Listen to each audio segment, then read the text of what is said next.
solved. I'm actually Like I get disgusted, but I have to accept it. Why? I'm living in a country where this is like accepted, so I'm not gonna grab a gun and shoot them or stuff, and let's say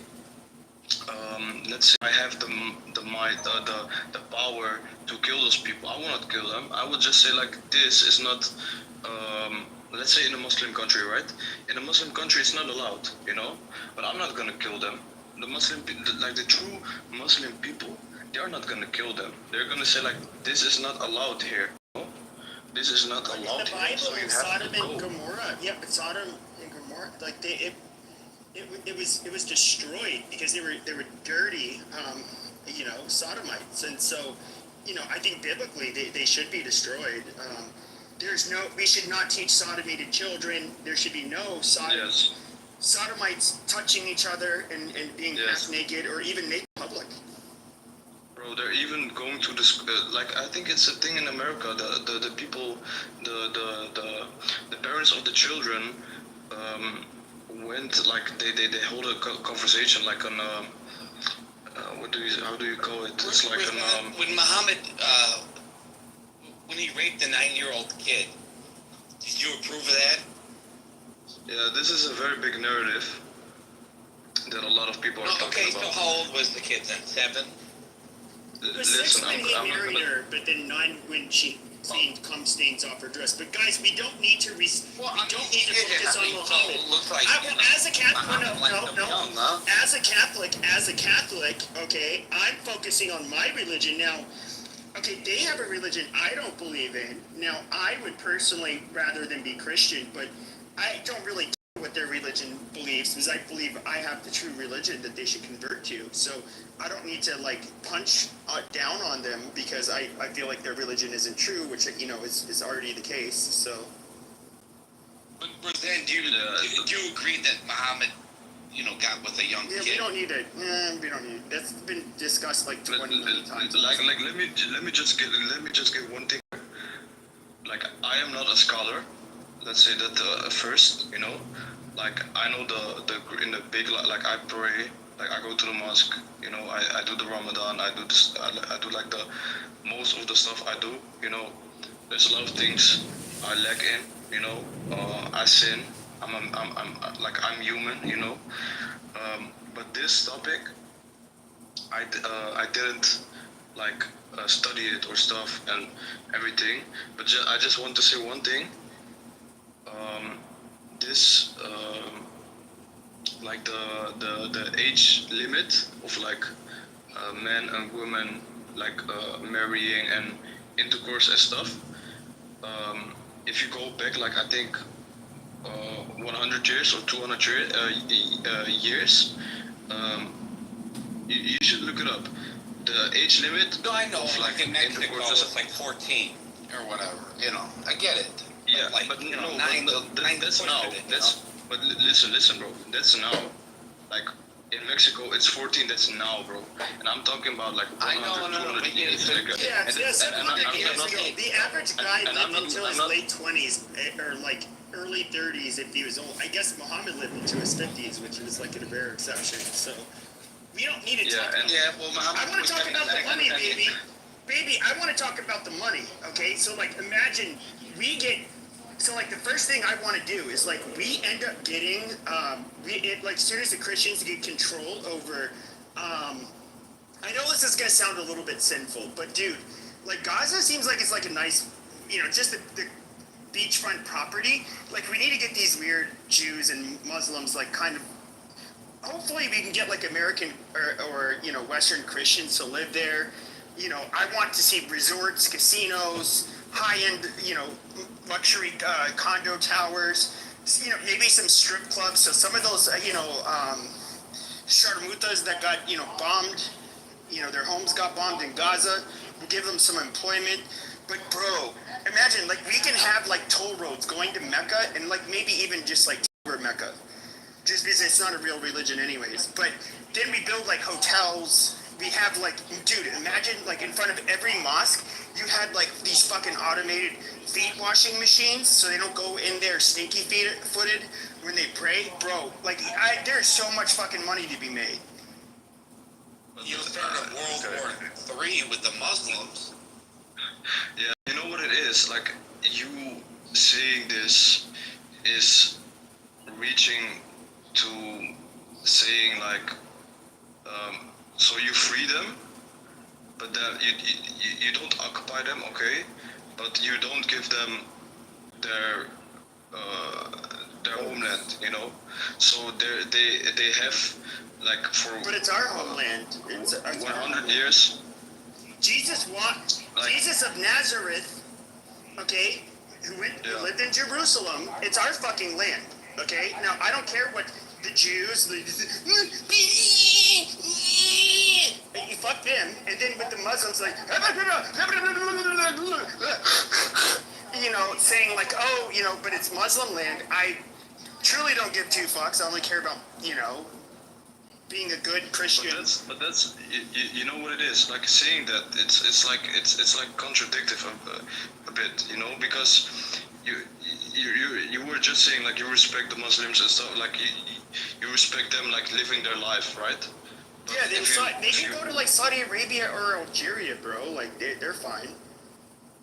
Yeah, but they lived there for like how long, bro? They lived there like since. Oh yeah, you know, you're correct. Like the Palestinian Christians that have lived there, dude, they're gonna live large and in charge.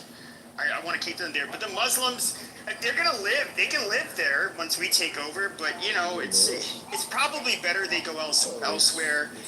The Jews, you know, they're a little whiny. Like, maybe they should probably go elsewhere too. Just being fair. But then the same mistake is getting. Then okay, people are not getting killed. Okay, I get it. People are not getting killed. People are being fed. They get work. They get.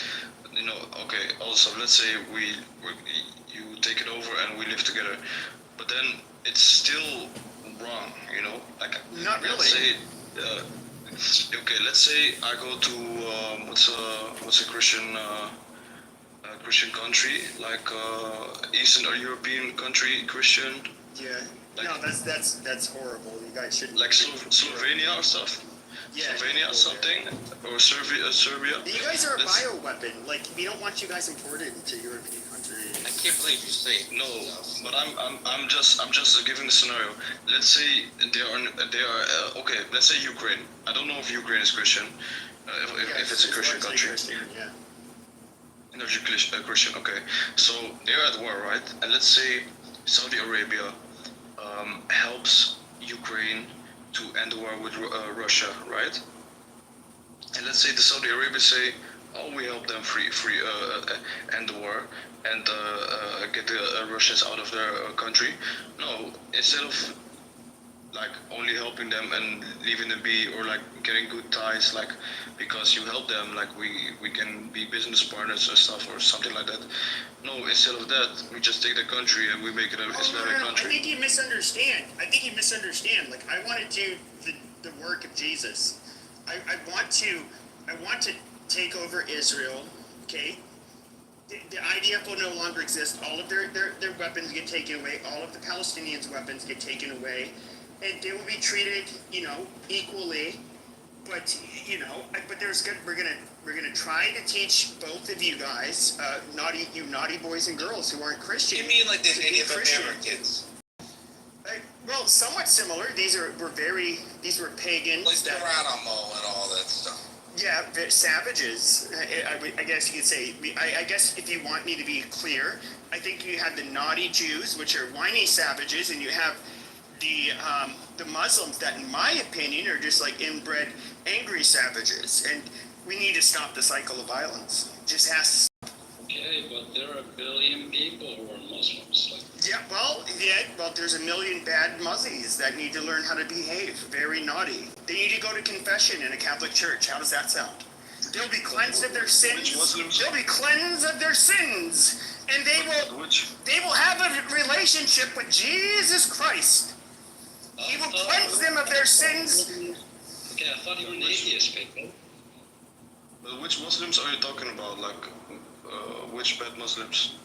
All Muslims are bad because they're not Christian. And Not only because they're not Christian, but they're not Catholic. You guys all need to become Catholic. Okay, let me ask you one thing. So someone who doesn't believe, right? Someone who doesn't believe, but he does charity. He has like he has like an own company, like the charity, you know, or like multiple. He in his work is to help people. He goes to countries where they war. He cooks for them. He cleans for them. He does all this good stuff. He's like a good person, you know. Do you still think but he doesn't believe in God? He's just like, you know, he doesn't believe, but he does a lot of good things. He's a good man. Without accepting Jesus as your Lord, you were destined to burn. That is the afterlife. But listen, this is the afterlife we're talking about, right? Yes. Like in the afterlife, he's not gonna succeed, right? Okay, that's the. But I'm trying to save you, my Muslim brother, to not have to suffer in the afterlife. I'm trying to get you on the right path, the righteous path of the. But you know, God our Lord Jesus. Yeah. Okay, I understand, and I appreciate that. But the thing is, I don't know, but do you guys believe in like destiny, like that everything happens for a reason? Somewhat. Okay. I do. But okay, cool. Like some people are not. Like their destiny is not to believe in Jesus or not believe in Allah. You know, we say God, we say Allah. They're not gonna. Their destiny is not to believe in faith. You know, that's just their destiny. No matter how many times you say 100, 1,000, 10,000, doesn't matter the number. How many times you tell them you enslave them, you do bad things to them, they won't believe. You know, but that is just their destiny. You have to, like, as a Muslim, you just have to accept that that is who they are, and that's how they're gonna end up, and that's how they're gonna die, you know. And But that's what I think. your religion doesn't accept that. I mean, your religion believes that you have to, revert to Islam, and that is like basically your way to salvation. I don't wrong people because they don't convert. Like, of course, I want. Well, no, but I'm not saying you don't wrong them, but the price in the afterlife is that they're also going to be banished to hell or something like that. Yes, of course, but I don't. So you want to save them? Yes, of course I want to. I have the same desire to save people. I want to say a prayer. Okay, Yeah, Lord Jesus, I pray that these small hat Jews and these towel heads come to see Jesus, the light of the Lord. That you don't have Muslims walking around stinky-footed in mosques. You don't have Israel dropping bombs on paraplegic kids and then dancing in TikTok videos afterwards. That we don't get any more Islamic terrorist attacks. That all of these people will see of the Lord Jesus, and we'll all be saved. Okay, and we're gonna go ahead and do another crusade. I just want to let you know, my Muslim brother, you need to accept Jesus Christ as your Lord and Savior. Otherwise, it's going to be ugly times ahead. Okay. Good point. What about the Hindus and the Chinese? They don't believe in it. No, they have to convert too. Fuck them. Okay, can I just say one thing? You say stinky-footed Muslims, bro. We at least wash our feet like five times a day, at least. Like, but that's just. But you guys don't even wash your buttholes. Like, that is weird. Yeah, we do. Like, that's literally before we pray. We have to. Like, but what was I gonna say? Damn, I forgot. But yeah, what I don't get is why didn't we like, take Mecca in any of the previous crusades? Like, we can have the best holes. Bro, like I just want to make so much money, bro. The Jews think they're about money. I want to outdo them so bad. Nah, like, this conversation was good, like, you have your standpoint, I have my standpoint. Just to be 100 with you, like, Mecca, you're never gonna take Mecca. Like, that's not gonna happen. No, we have more bombs than Mecca. Yeah. Or Saudi Arabia, excuse me. Roseanne. But you can't take over What did you say? Mecca. That's disrespectful. Bombs in Mecca? No, we Did have you more say that? bomb. We have more bombs than Saudi Arabia. Like, we can definitely take Mecca. We would never bomb Mecca. That would cause. Yeah. Okay, cool. Like, okay, I got the wrong thought. Okay. Well, I'm gonna go. I wish you guys all the guidance, Good talking to you, bro. that we all need. Talking to you. But we share the same enemy, the evil, dirty Jew, and I just want to let you know that same time you guys need to come to church. You guys are very filthy people yourselves. It'll work out. You'll go to heaven. Just trust me, bro. Well, we're not filthy. As I told you, we wash our feet and our buttholes at He's least just 5 times fucking a with day. you. He's just fucking with you. Yeah, I know. Well, it's been good talking to you guys. I wish you all the guys from God, Well, yeah, good talking to you too. Thank you, man. Yeah. Have a good one. Just getting back on the title here a little bit. I think Bazooka, are you Muslim by any chance? Was there another Muslim on the stick? Here listening to a wonderful talk, annihilating all the Yeah, for sure. Just a question. What do you guys think of the deportations that are happening in America as Muslims, either as overseas or whatever you guys are at right now? What are your thoughts about what America's doing? Any Muslims here? Yes. Go ahead. Yeah, sorry, can you repeat your question? Yeah. So what do you make of our deportations of legal immigrants here? I guess those who has done crimes, those who does not align with the interest of America, they should be deported. All right. I think we're all on the same page on that. Yeah, anybody who has, breached the law, any law, who has done any crime, who has done murder, who has, who are not good for the communities, regardless of religion, regardless of caste, they should be deported because, in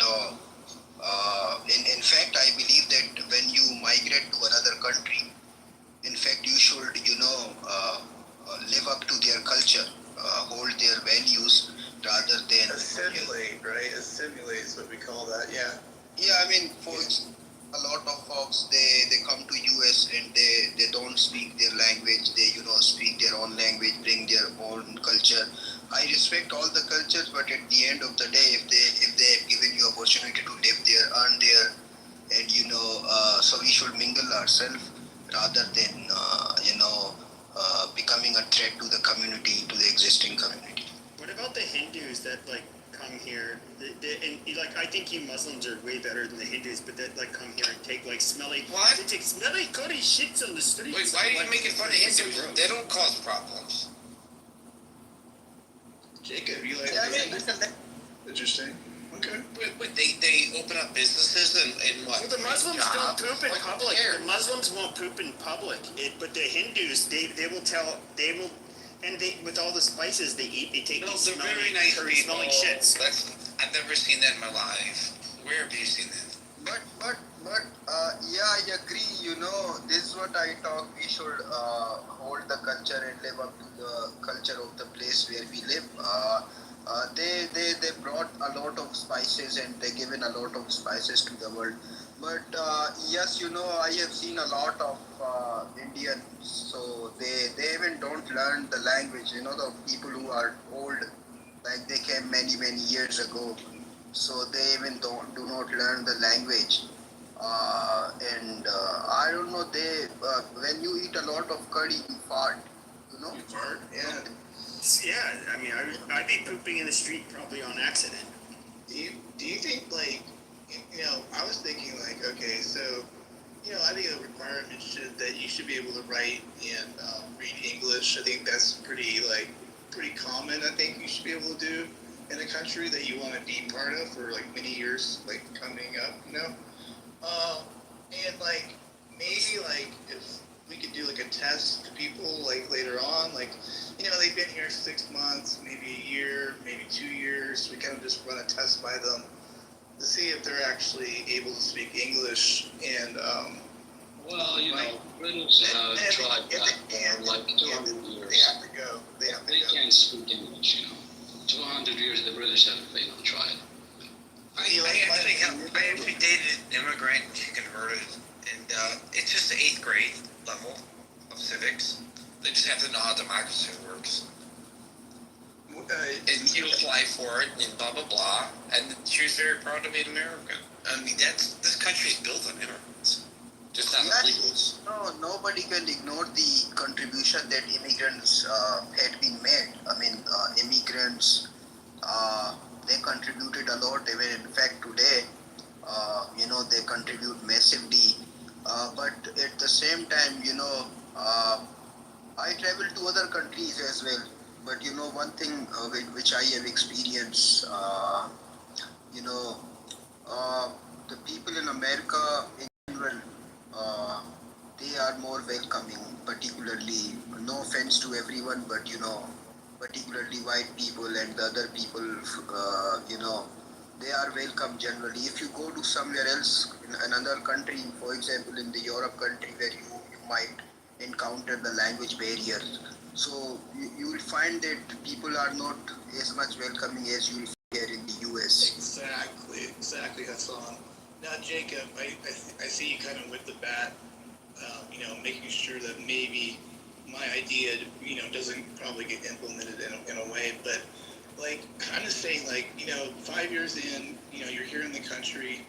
What's your idea again? Oh, yeah, sure. So, like, maybe like, you're going in this country for, if I'm trying to find some, like, humanity and all this, like, okay, you're in the country for about a year or two, maybe 3 years, and like you've had a chance to like kind of like assimilate, like at least have an opportunity to do that, and maybe like learn the language, maybe learn how to write the language, just a little bit. Like I'm not saying like maybe just a little bit, Well, it depends how you entered the country.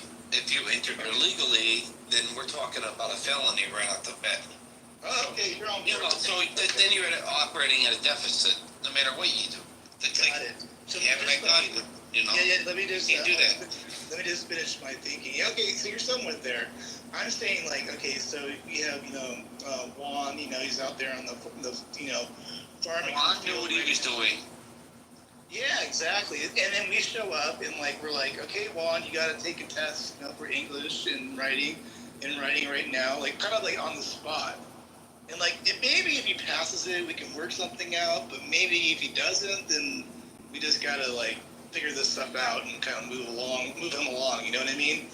I'm just trying to think of like another workaround on this. Like, How about maybe this? If Juan's never committed any criminal record while he was here, let him go. If he's committed a felony, deport him. Okay, this is interesting. I had a similar view on that. Hassan, what do you have to say on this? Yeah, I mean, one thing which I can see more visible is that I grew up in a third world country. I grew up in Afghanistan, lived in Pakistan, and all the way.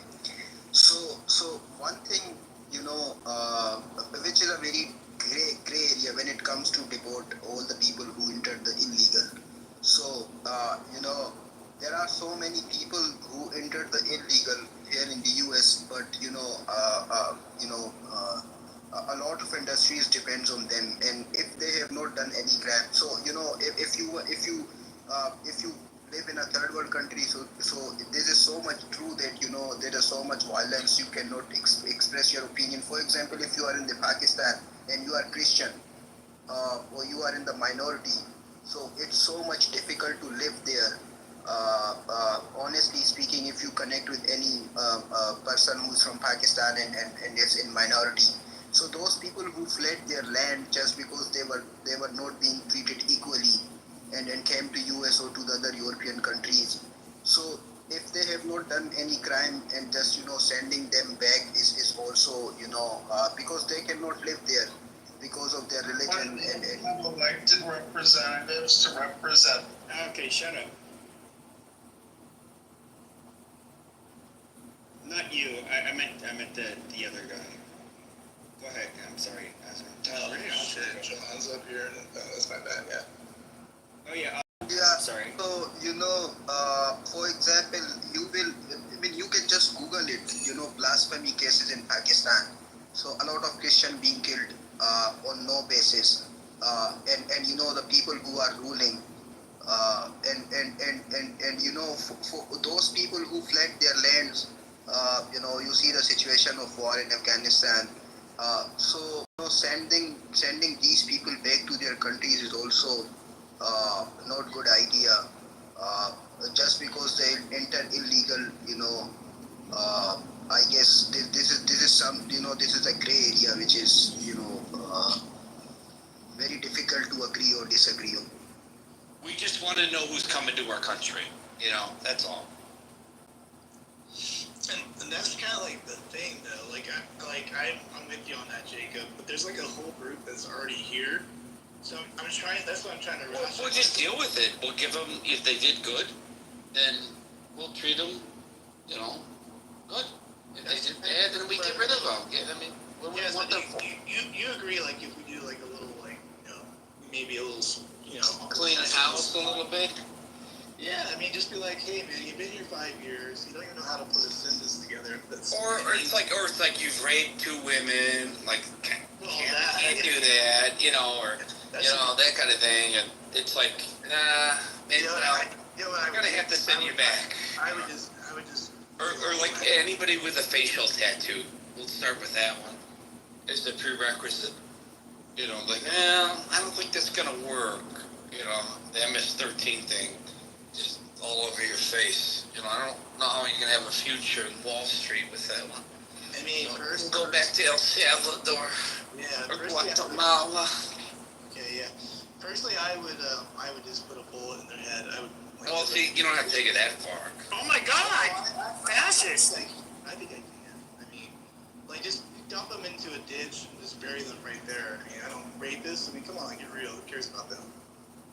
Yeah, I mean, we give so much leeway to. All right, just put them in prison. They'll get raped anyway. Well, no, but Jacob, the thing is though, is that if you were looking at like Guatemala, what they do to their own people, if you were to get caught raping a girl, they will literally you'll get lynched by a mob of people. If a foreigner was to in any of these countries was to could factually prove that he did something horrible like this, they're not going to use the first of all, the diversity is not a thing in these countries. They really don't give a fuck. In fact, they're going to find it more offensive that you're a foreigner, an outsider who thought you could come into their country and do that to one of their people. I mean, why? There's no reason to grant these people any kind of I don't know, to take it easy on them. I mean, it's. No, I agree. Those games are, it's over with now. We can't just have people coming across the border like it's a playground. Exactly. Yeah, exactly, Jacob. Little boy, I don't know. You want to speak on this at all, or I'm kind of tired of people squatting on my stage, but I don't know if you have any thoughts on this. I love decorations, man. That's what that's all. Very good man right there, guys. What did he say? He said he loves deportations. I think he said that. That's okay, cool. Yeah, we're on the same page. And I guess so far they are. They are only catching people who has done any sort of crime. I'm not following too much news. I guess. So if they come here illegally, which is a crime, they get sent back. So yeah, it's a crime. If I walk, you know this. If I walk into India, they would be like, no. Well, India, not really. Whatever, you know what I mean. You'd have to be really getting on India's nerves for them to. Well, I'm just saying, if I overstayed my visa in China, what do you think would happen? Did it make me a citizen like here? Well, India. Yeah, well, I'm just saying India's a little different from China. You have borders or you don't. Well, but India is still largely a third world country in many areas. So, I'm not talking about They have India. other. I'm They have saying- other like pressing issues. Like we have to worry about not allowing third worlders to come into our country. In India, they already have a bunch of third worlders, so it's not really their priority. Exactly. Q. Yeah, so Go ahead, Hassan. If you want to say something, go ahead. yeah, I mean, I just there are so many things when it comes to Trump policies, which I really align with.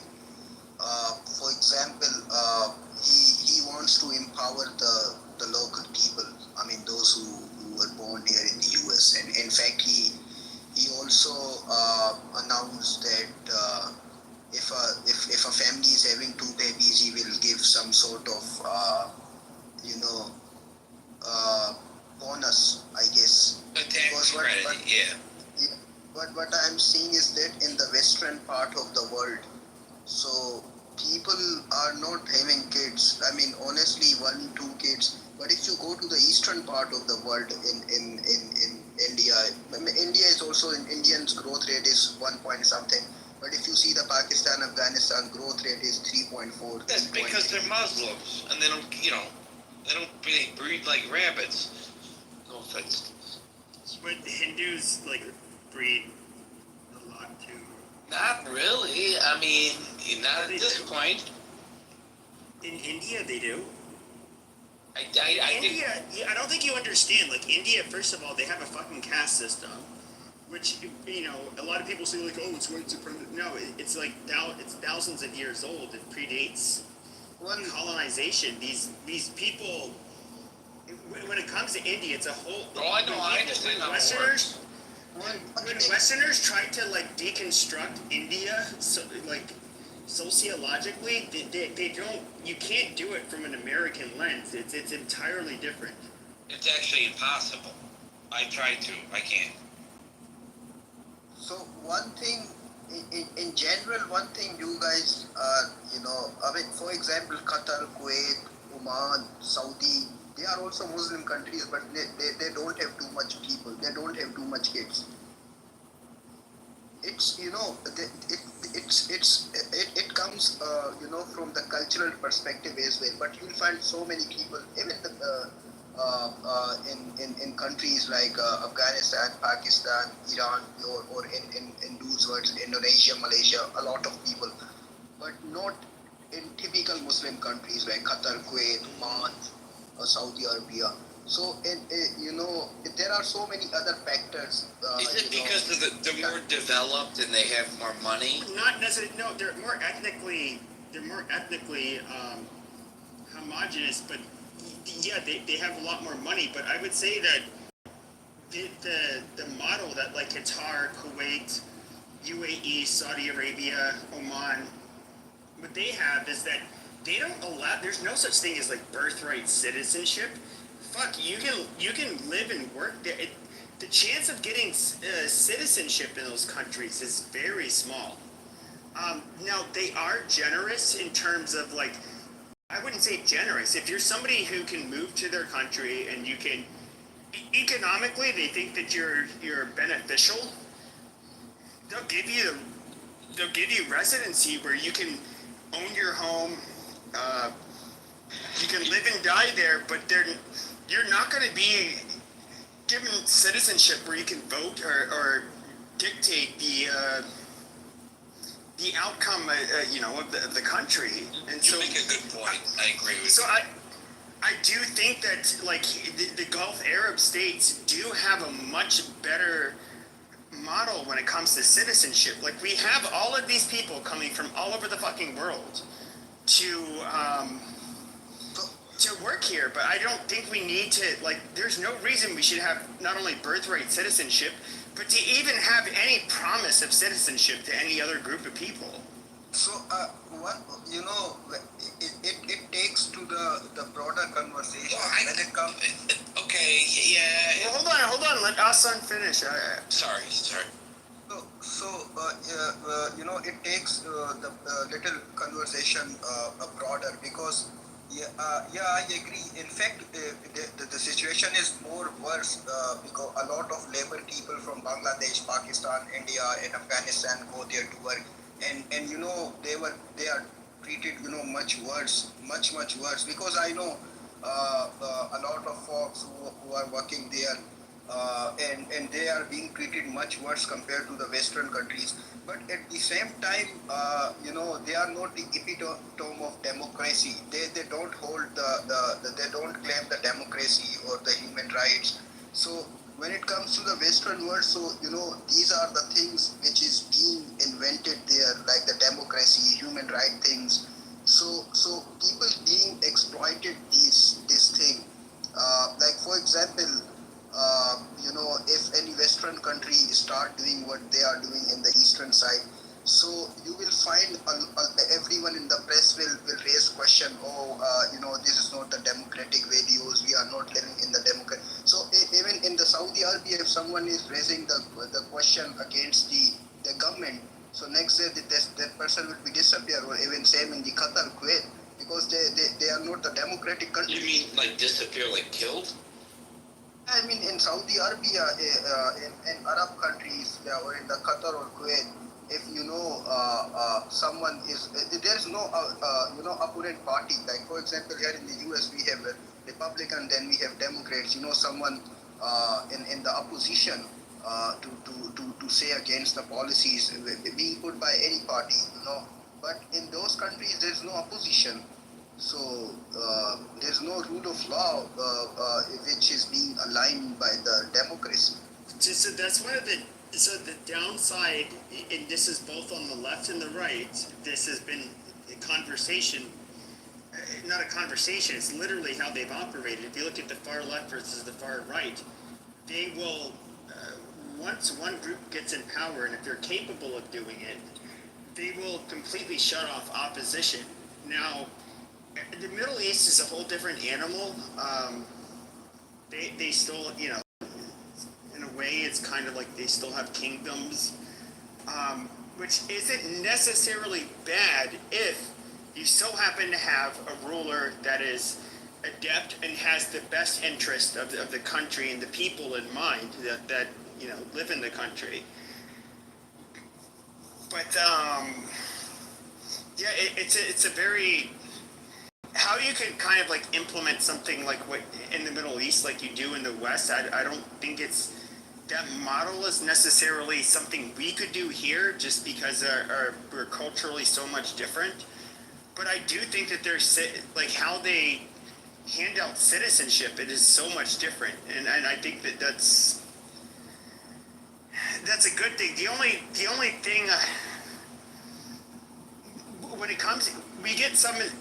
The one thing about America is that the people that are the largest innovators, like I guess you can say, like the ones that are the most successful, they come here from foreign countries and they get citizenship. That is in a way how we take away competition from the rest of the world. We are like the best country you can come to and have a successful startup. Which, there's no, like, Gulf Arab states would never offer that, really. And so, in a way, it kind of helps us, but then when it comes to the majority of the people that we don't really want here, or to be voting here, they're not, they're not the 1 in a million, or several million, successful, CEOs that had a successful startup here. So you're against immigration? Largely, I don't think they should be given citizenship like like how they get it today. Like absolutely fucking not. Well, no, today it's ridiculous. Look, before 1965, we had the Bracero programs, which Mexicans, there's a bunch of laws and protections for them. They had to get paid a certain wage. When they came here, they had to set aside a certain amount of money in an account in Mexico. which would be their Your remittances. family's Mexican, right? No, no. But when it comes, I've trolled as a Mexican. Because the black people on here called me, insisted that I'm not white and I'm a Mexican, so I just troll with them. But with that being said, with the Bracero program, which ended in 1964, you would have Mexicans that would come here. They'd have labor protections. They couldn't be mistreated. They would have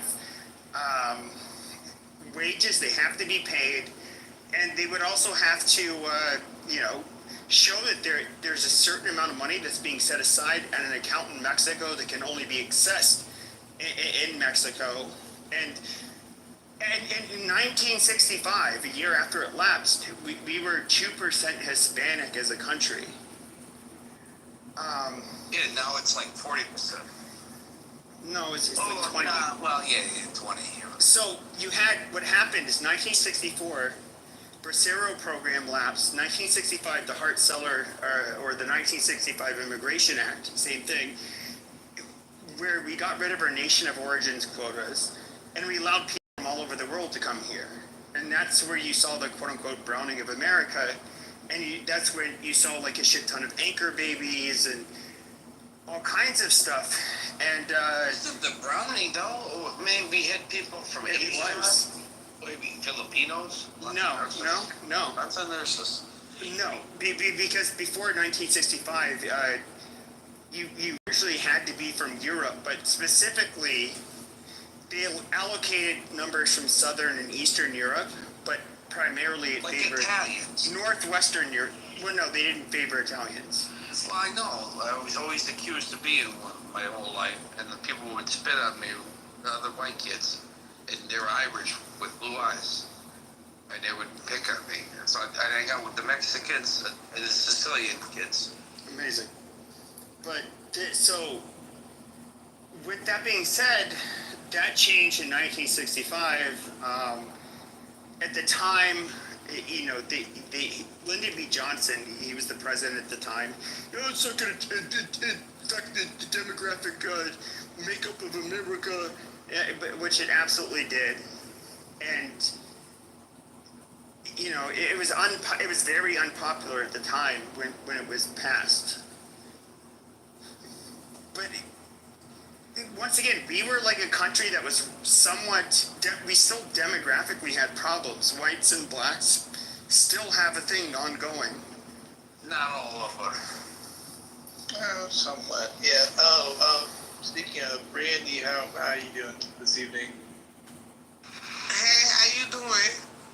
Doing really well, thank you for asking. It's been a minute. Yeah, no kidding. Do you have any thoughts on the title, or are you pro deportation or pro forte? What was your thoughts right now? For real, my thoughts about deportations is that I kind of understand why it's going on, because we can't go to nobody else's country and do what they doing in our country. But in some kind of sense, it ain't what you do, it's how you doing it. That's what I feel. So are we doing it wrong? Trump is doing it right. He's doing it right. Let me tell you something, man. That's just my opinion of it. You can't go to Dubai and have a baby. That's smuggling. That is smuggling. Absolutely. If you have a child, if you are pregnant and you go to Kuwait, Dubai, Jerusalem, Pakistan, Iran, Qatar, Turkey, you go to Turkey, you're not delivering a Turkish baby. The people go deliver that child, you're going home.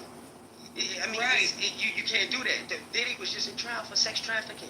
You can't take your pussy across the border in the United States and not be reprimanded for it. All right, so what do you think? Back off with that shit. But then, Well, it's the truth. So what I'm saying, what I'm simply posing is, you cannot. I think that it's the right thing to do, because people can't come.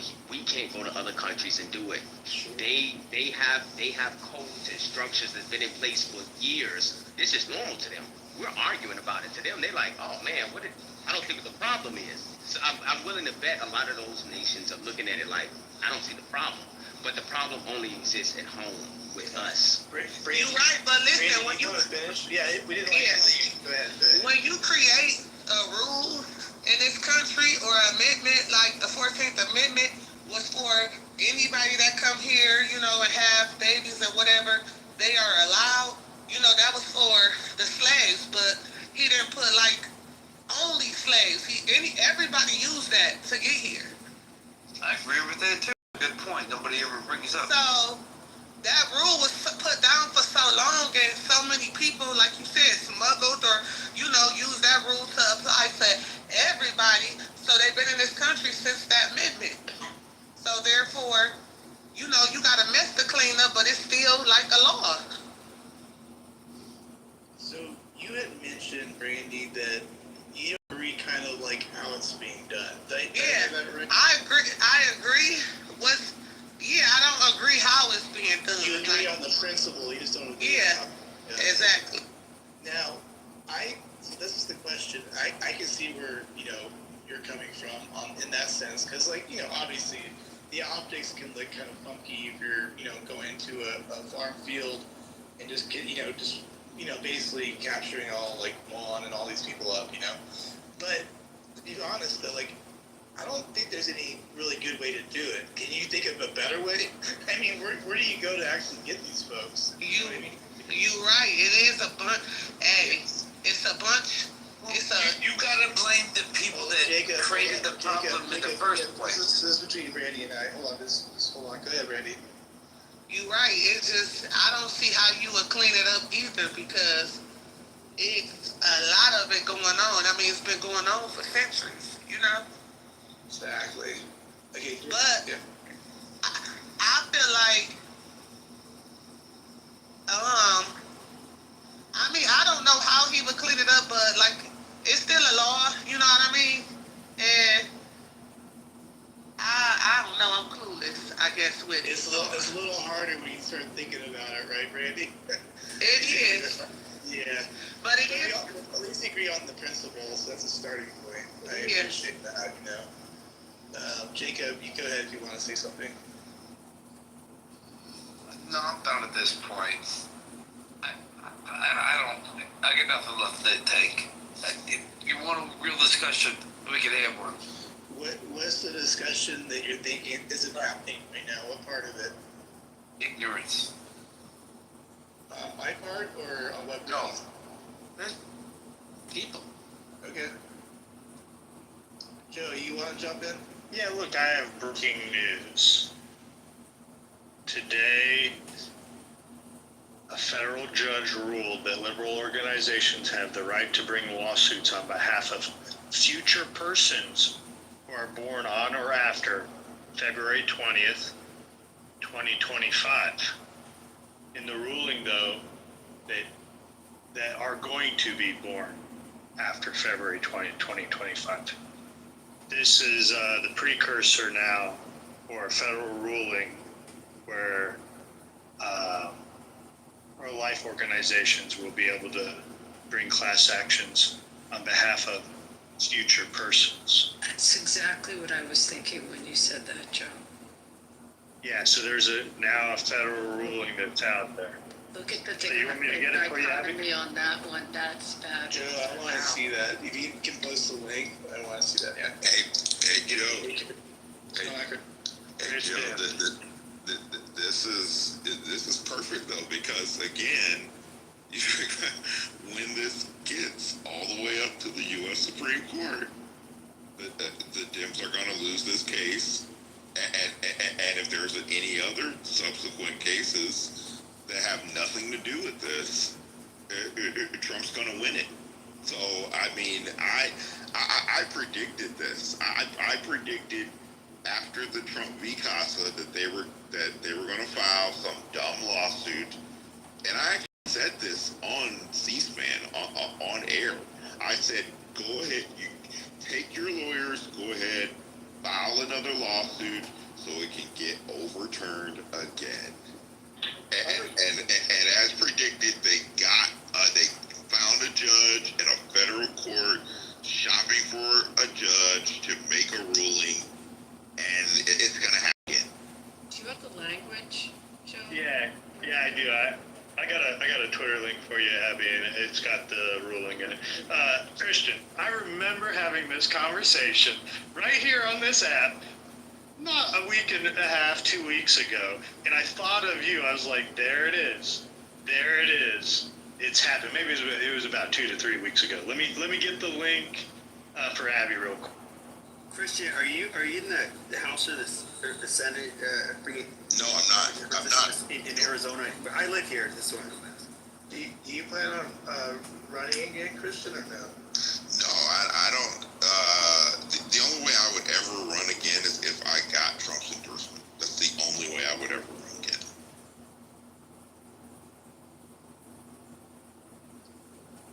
There it is for you, Abby. It pinned at the top. It's going to be Barbara versus Donald J. Trump.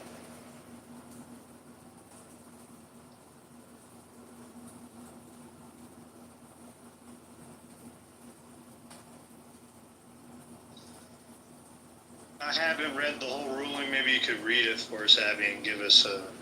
Yeah, I heard it on Tim Pool. I was watching Tim Pool earlier, and they were talking about it. I was like, oh well, look at that. Christian was right.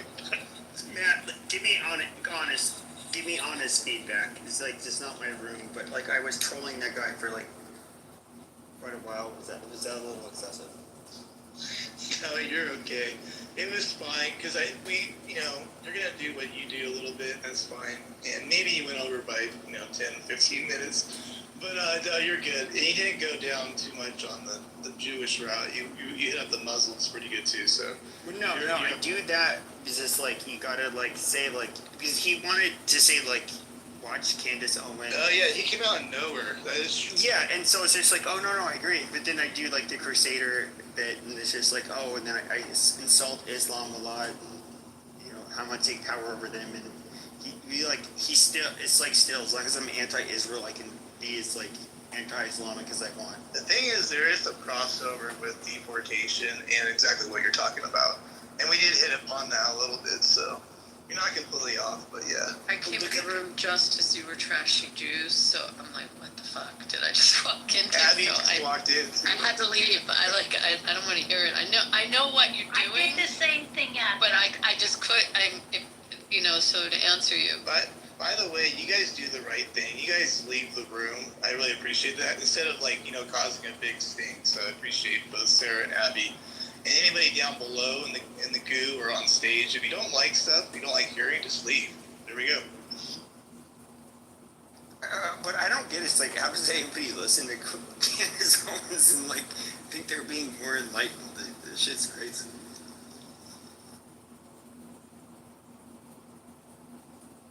She's batshit crazy. And Joe, I can predict that the Republicans in the U.S. House and the U.S. Senate will do absolutely nothing and allow this judge in this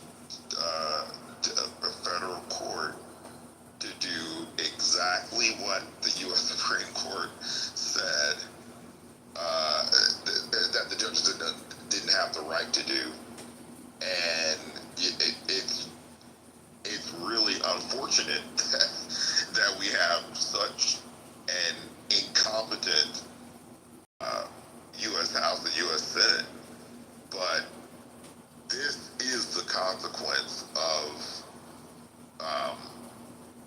us not controlling all of the GOP committees because we're voting in elections, but the votes that we have in the elections are not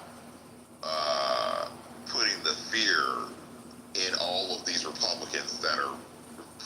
I mean, they're basically just squatting in office at this point because, it's not as if they are actually. They haven't codified all of Trump's executive orders. They haven't done anything that has been super overarching they passed a budget reconciliation bill. They added a few things in the bill that Trump wanted, but the vast majority of a lot of the things that Trump wanted in that bill that they did not include. And so here we are again, waiting on a judge to, we're waiting on the Circuit Appeals, and then we're going to be waiting on the U.S. Supreme Court to make a ruling on this. Hey guys, I wanted to chat about the judge ruling or whatever. I think that's a good thing. You guys gonna disagree with me because I'm in a Trump supporting room. You guys gonna disagree with me. I'm just letting y'all know right now. That's a good thing. Birthright citizenship is good for us because we're United States. You know, we unite all cultures and everybody. But Matt, you remember her? She's the submission girl. I know, I got you. But she's agreeing right now. This is interesting. Go ahead. So, one thing, which you people, who are the people who come here and get advantage of birthright citizenship? Most of these people are rich people from third world countries. It's very, very near to impossible for poor people to come to you. It's too much expensive, I think you're talking about yourself. No, he's correct. He's correct. Especially when it comes to people, when it comes to a lot of the people, with the exception of, there's spots in Africa and parts of Asia and most of Latin America where you do get the poor people that will come here that don't have a lot of money. But I agree with what you're saying when it comes to the people that will be able to come here and get citizenship relatively easily. They are the wealthier people from third world countries, absolutely. And they are the people who even take advantage of poor people back in their countries. So you understand this? They are the same rich people. I mostly talk about the eastern side. I don't know about the Latin America, but I'm talking about the eastern side. So it's near impossible to come to US from the eastern side of the world. I agree. They are the rich people who come there, get advantage, and then they go back to their country and also take advantage of poor country for poor people. If you talk about Afghanistan, Pakistan, so the poor people earn less than $1 in a day, less than $1. How come that poor person will come to US? So only there's a layer of people, certain layer of people who comes here, take advantage from the western side and also take advantage from the eastern side. And at the end of the day, the poor people, they are being ripped off. That's interesting. It was like the height of wokeism in, I believe it was either 2020. It was either a year or so. It might have been a year or so after. But you had with the whole DEI bullshit. They were going to have one of the things they were going to cover was in California. They do. I guess fund when it comes to castes, especially in with Indian people, and so with Google they were going to have trainings regarding the caste systems, and so you have like a Brahmin class, and I forget which is just below it. There are a lot of Brahmins, but then there's another caste, which there's quite a bit of them in the tech industry. But it was like when it comes to the Dalit, they basically, the Google workers were up in arms and they said no, fuck this shit. We're not tolerating this. They wanted to continue their form of extreme, I guess you'd say bigotry, and didn't want the attention focused on them. And see, this is why I am vehemently against to either modernize or expand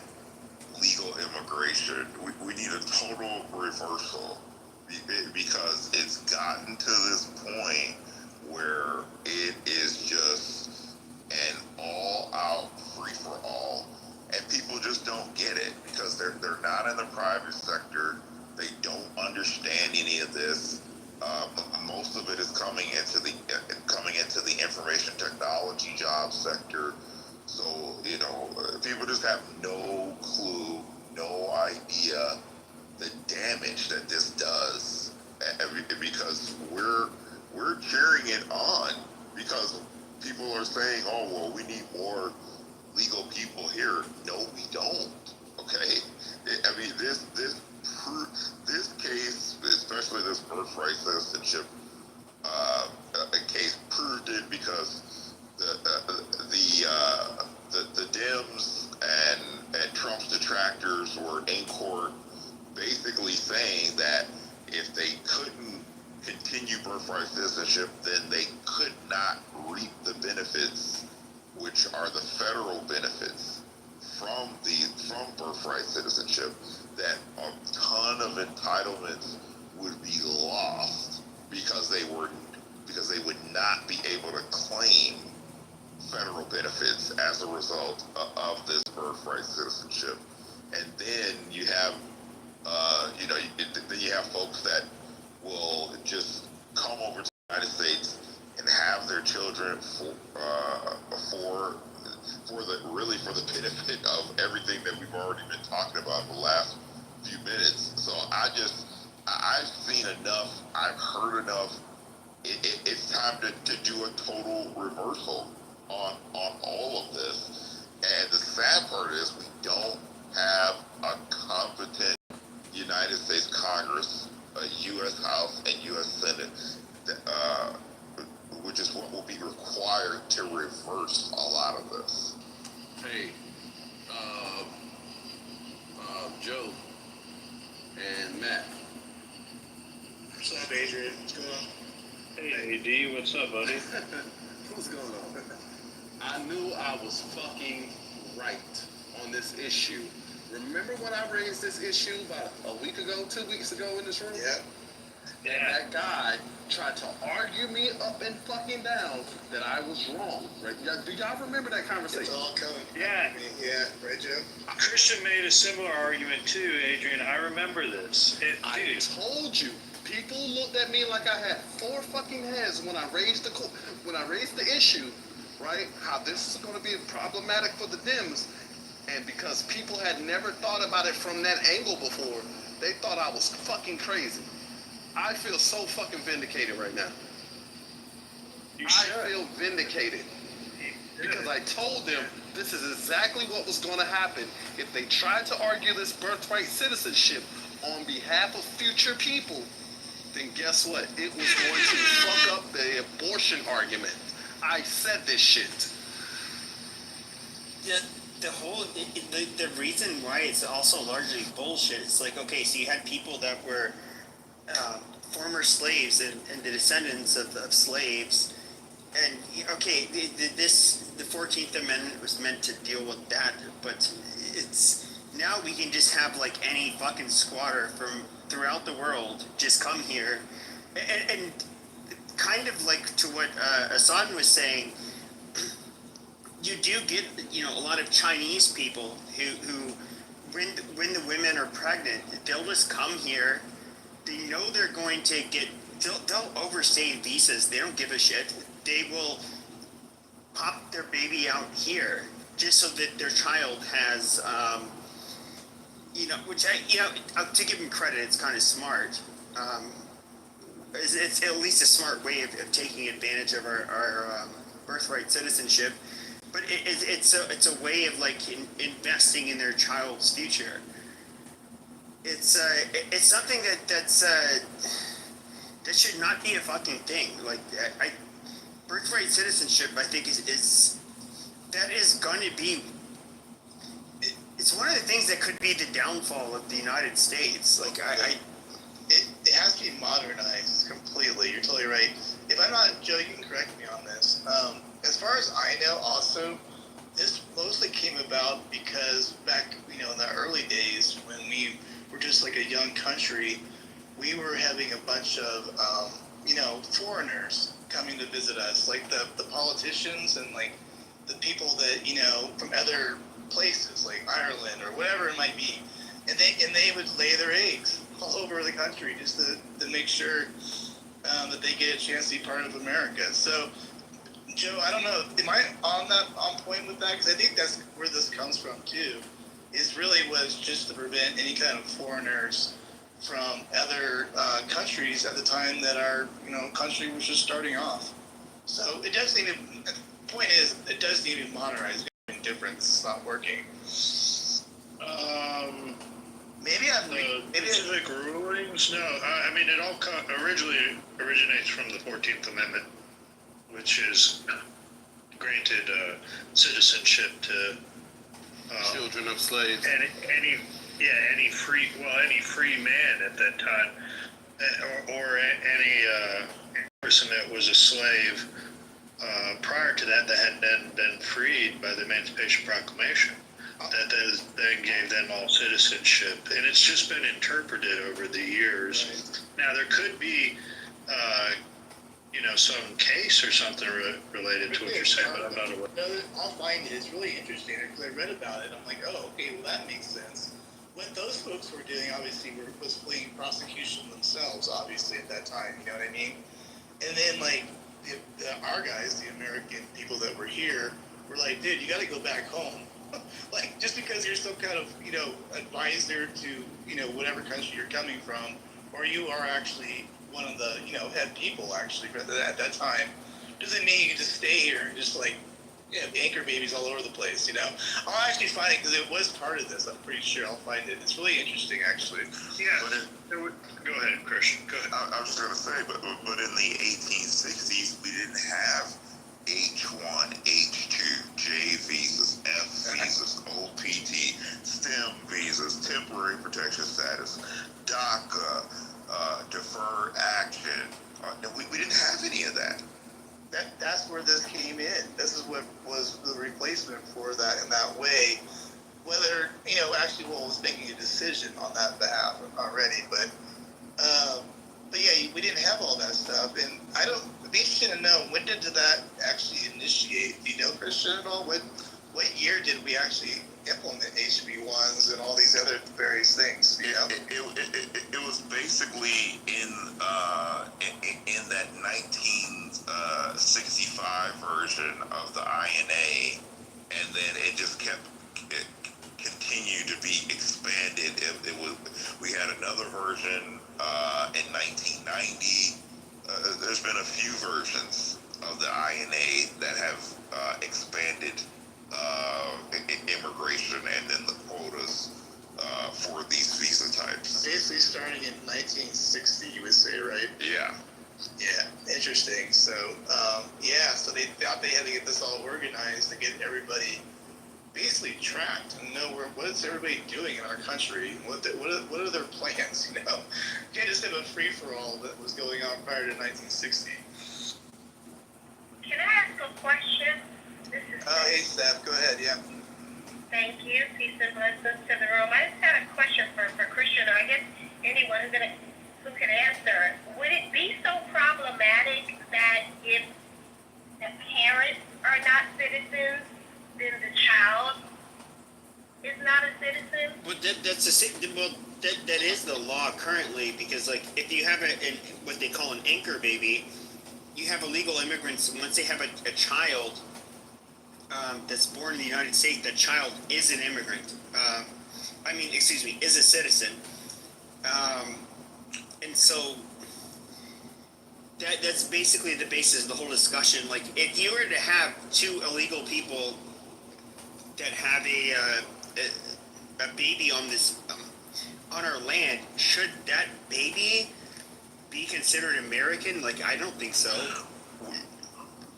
We already have under 8 USC 1401, the United Congress has already created criteria for who is allowed to be considered a citizen. That is actually federal immigration law. This is actually cited by Trump in his executive order.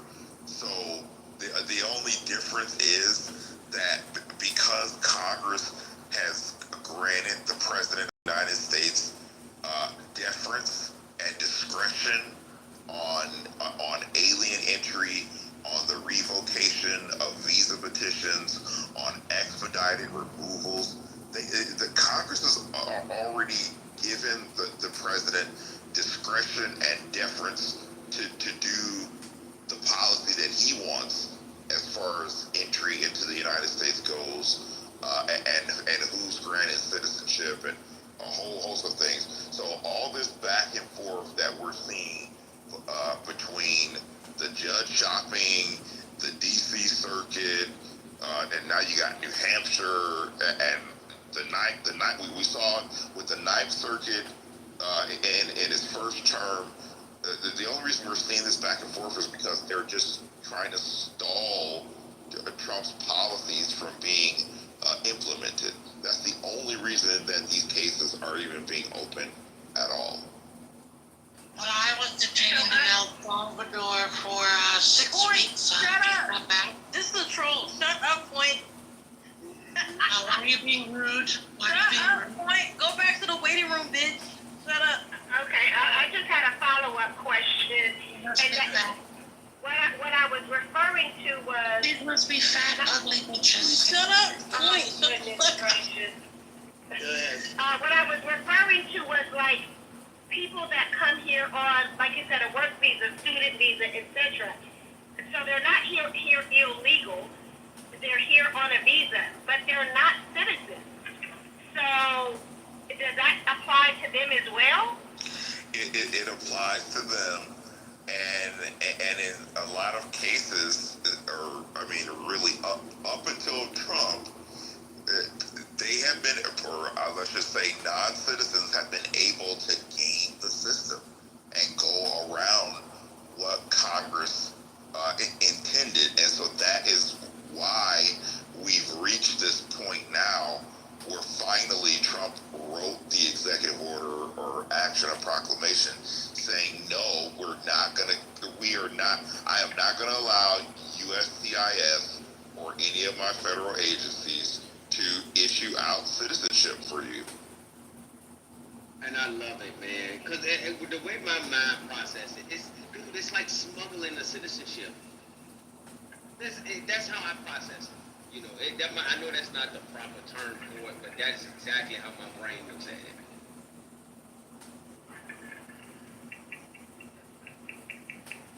MC, can I just go ahead, yeah. Hey man, shout out to the deportation that's going on. I fuck with the deportations, man. Get these motherfuckers out of here, bro. I fuck with it. I got it. So hold on a second. Ahmadon, did you want to say something? Yeah. Good afternoon, good evening, wherever you guys are. Just want to add something relates to this visa process that Christian was actually talking about, different types of visa. You know, my concern is that there haven't been any proper kind of vetting system for these people coming to our country. No matter if it's a HP, ED, whatever the visa is out there. So I don't think that under any administration, I don't know, there have been any proper vetting before giving a piece of visa to somebody to come to our country. Like, I don't know if any embassy around the world have actually conducted such a kind of vetting for people that even they want to come to our country legally.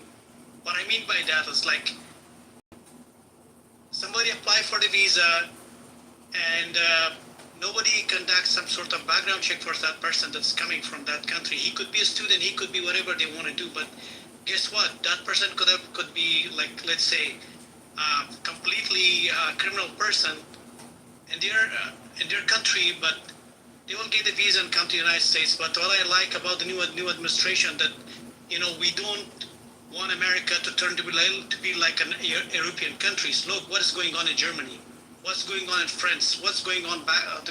Some kind of process or some kind of thing had to happen in our country in order to get these people out of this country. This is not Europe. This is the United States of America. I'm proudly Afghan American, and I live here for a long period of time. none of us, no one wants these guys to be around our families, regardless of politics, regardless of, who's who here. But we all want to have a peaceful environment, peaceful neighborhood, people who live around us, and you don't want these people to be around our families, kids, wives, husbands, and all those people. We just want to live in peace.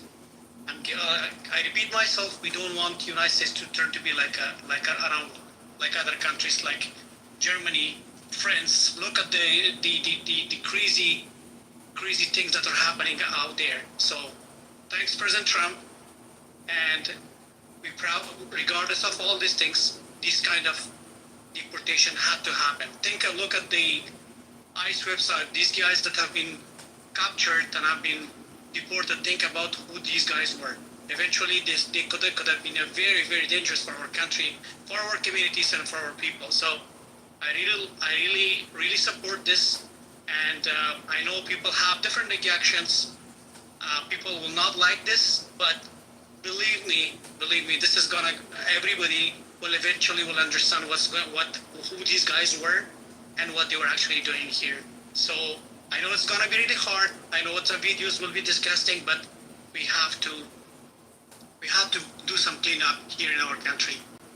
We definitely respect people to come legally to our country. We do respect people to come through the legal process. The legal process is out there. Nobody has banned that. It's out there, but we don't want illegal immigrant to be in our country. Thank you. Hey, Christian. Okay, so Hold on for a second. Christian. Yeah. You said something about immigrants or illegals coming over here, gaming the system. I know what you mean by that. A lot of people in this room may not know what you mean by that. But could you explain what you mean by how they're gaming the system and who is helping them? Because I know how they're being helped, and I know who's helping them. But a lot of people in here may not know. Can you explain how they are gaming the system, sir? Well, I mean, it's anybody who wants to hear what I was referring to. Just go back to the Trump v. Casa Supreme Court oral argument, where the lawyers who were trying to stop Trump's executive order were just, they were getting very descriptive. They were basically saying, that explicitly that federal benefits would be lost. They were also saying that, if people were not allowed to do this, then, they really virtually would have no way of getting access into federal programs in the United States. So, I mean, I think that's pretty much all the evidence that we need right there, because they're saying it in open U.S. Supreme Court. Christian. Also, how they're gaming the system, they have activist judges in the courts that are dismissing their hearings, in turn giving them de facto citizenship. They are having NGOs help them navigate the system, especially the legal system. One being, remember the Judge Boasberg, the guy who started trying to issue the injunctions on Donald Trump? Well, come to find out, his daughter receives federal money, and she is operating a nonprofit organization that provides legal assistance to illegals by way of federal dollars. And he is a federal court, he is a federal judge. That right there is a direct conflict of interest, which I think should have been enough to get him recused off the fucking bench, right? This is how they're being helped, by the NGOs. A lot of these NGOs got exposed during the whole USAID debacle, right? When they went into USAID and found out where this money was going, who was getting the money, and what it was for, a lot of those NGOs was using that money to help illegals game the system. Anyone stop me if I'm lying? You got it, Adrian. You're good. Yeah, no, you're on point. If you would ask anybody to push back, if that's what you're really. Yeah, Daniel, I'd love to discuss that. But Daniel, May I- 1 second. Yeah, I got you. Everybody calm down. Jeez. Okay, Nomi and then Daniel, because we'll get some pushback here. Go for it. Okay, so I disagree with the The deportation, sorry, I just had a moment. Yeah, I agree. I mean, I agree. I disagree. I disagree with it because there's a lot of mistakes happening with the deportation. There are people with papers that are being deported. So I know you guys disagree with me because I look what the room is. I'm reading the room. I know how you guys are. But yeah, okay, I think. Then you don't have to say nothing if you don't want to. Well, I just want to say that I disagree with that. And there's people being separated from their families, and they have paperwork proving that they should be in the United States. Could you name they're one? being taken away. To find paperwork. Can you name one person that's happened to? You Just one. do it. What's It's their like name? happened to multiple people. And define Not- paperwork. it's Yeah, not- okay. it's Hold not on, Abby. mistakes. Hold on. She made an assertion. Name one. What is their? I don't remember, but I don't have. You don't have one person. You said it's happened to many. I'm asking you to give one example. One person. Yeah, I don't know. And define documentation. Define it specifically. The documentation is like piece of paper or document. I got a piece of that paper. proves that you all should kinds be of in the United paper. States. Well, what's a paper? What is it called? What is it that you have? Citizenship or whatever. It's Permit. citizenship, or is that specifically what you're saying? Like Birth certificate? like permanent resident. I know there's multiple that shows that they're supposed to be in the United States. So What is it specifically? I just said it. What did you say specifically? Citizenship. And how would you document citizenship?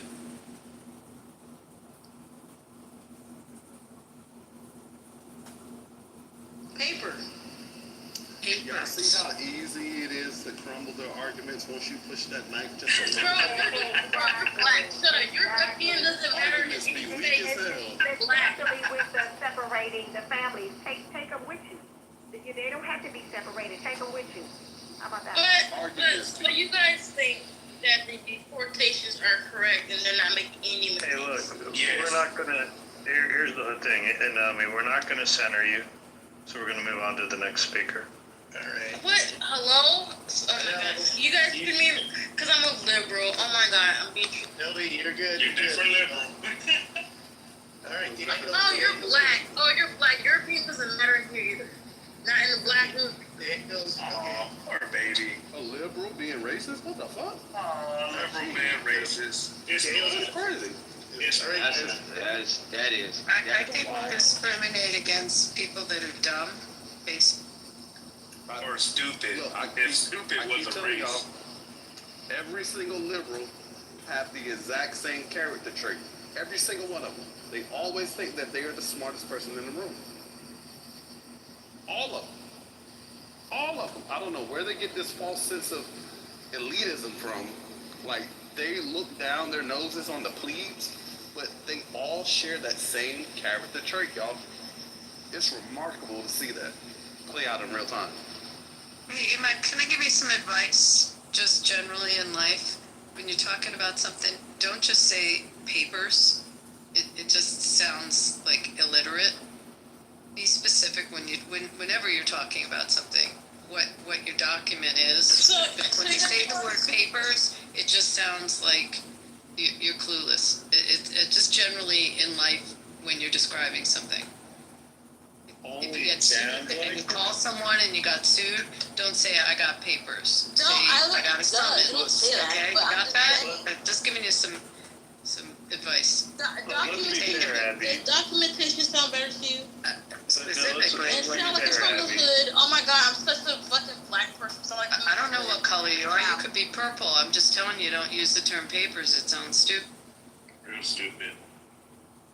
Excuse me, Javier, can I ask you a very fundamental question, if you don't mind, since so something we call is a due process. As far as these criminals that have been deported and are in the process of deporting from our country, do we legally do they have to go through this due process, even if they're, let's say, green card holders or whatever type of visa they have? Do they have to go through the due process? Hamda, that's a very good question. I don't know how to say your name. Hamda. Okay, that is a very good question you just raised. I would like to know the answer to that, because when we're talking about due process and getting these people out, how the fuck? Like, why the hell do we have to go through due process to get them out when they didn't go through due process to come into the country? Can anyone explain that? Everyone's afforded due process. You have to define. They have the right to go through our legal system. They have a right to counsel. They have a right to notice. But with respect to those people that are illegal, like they're illegally, they're subject to our laws, and our laws are pretty clear on our right to deport, as well as if someone is a security risk to the country, which can be determined, and there's federal law, in fact, that supports that our Secretary of State can make that determination. They do have a right, as anyone that's here, to go through a court process and utilize our court system. No one's taking that away. You're so correct, Abby, because I raise this question a lot, this issue a lot, when liberals bring up this due process argument, right? Now, just imagine, hypothetically, had they won the election, would they be screaming about due process now? No, they wouldn't, right?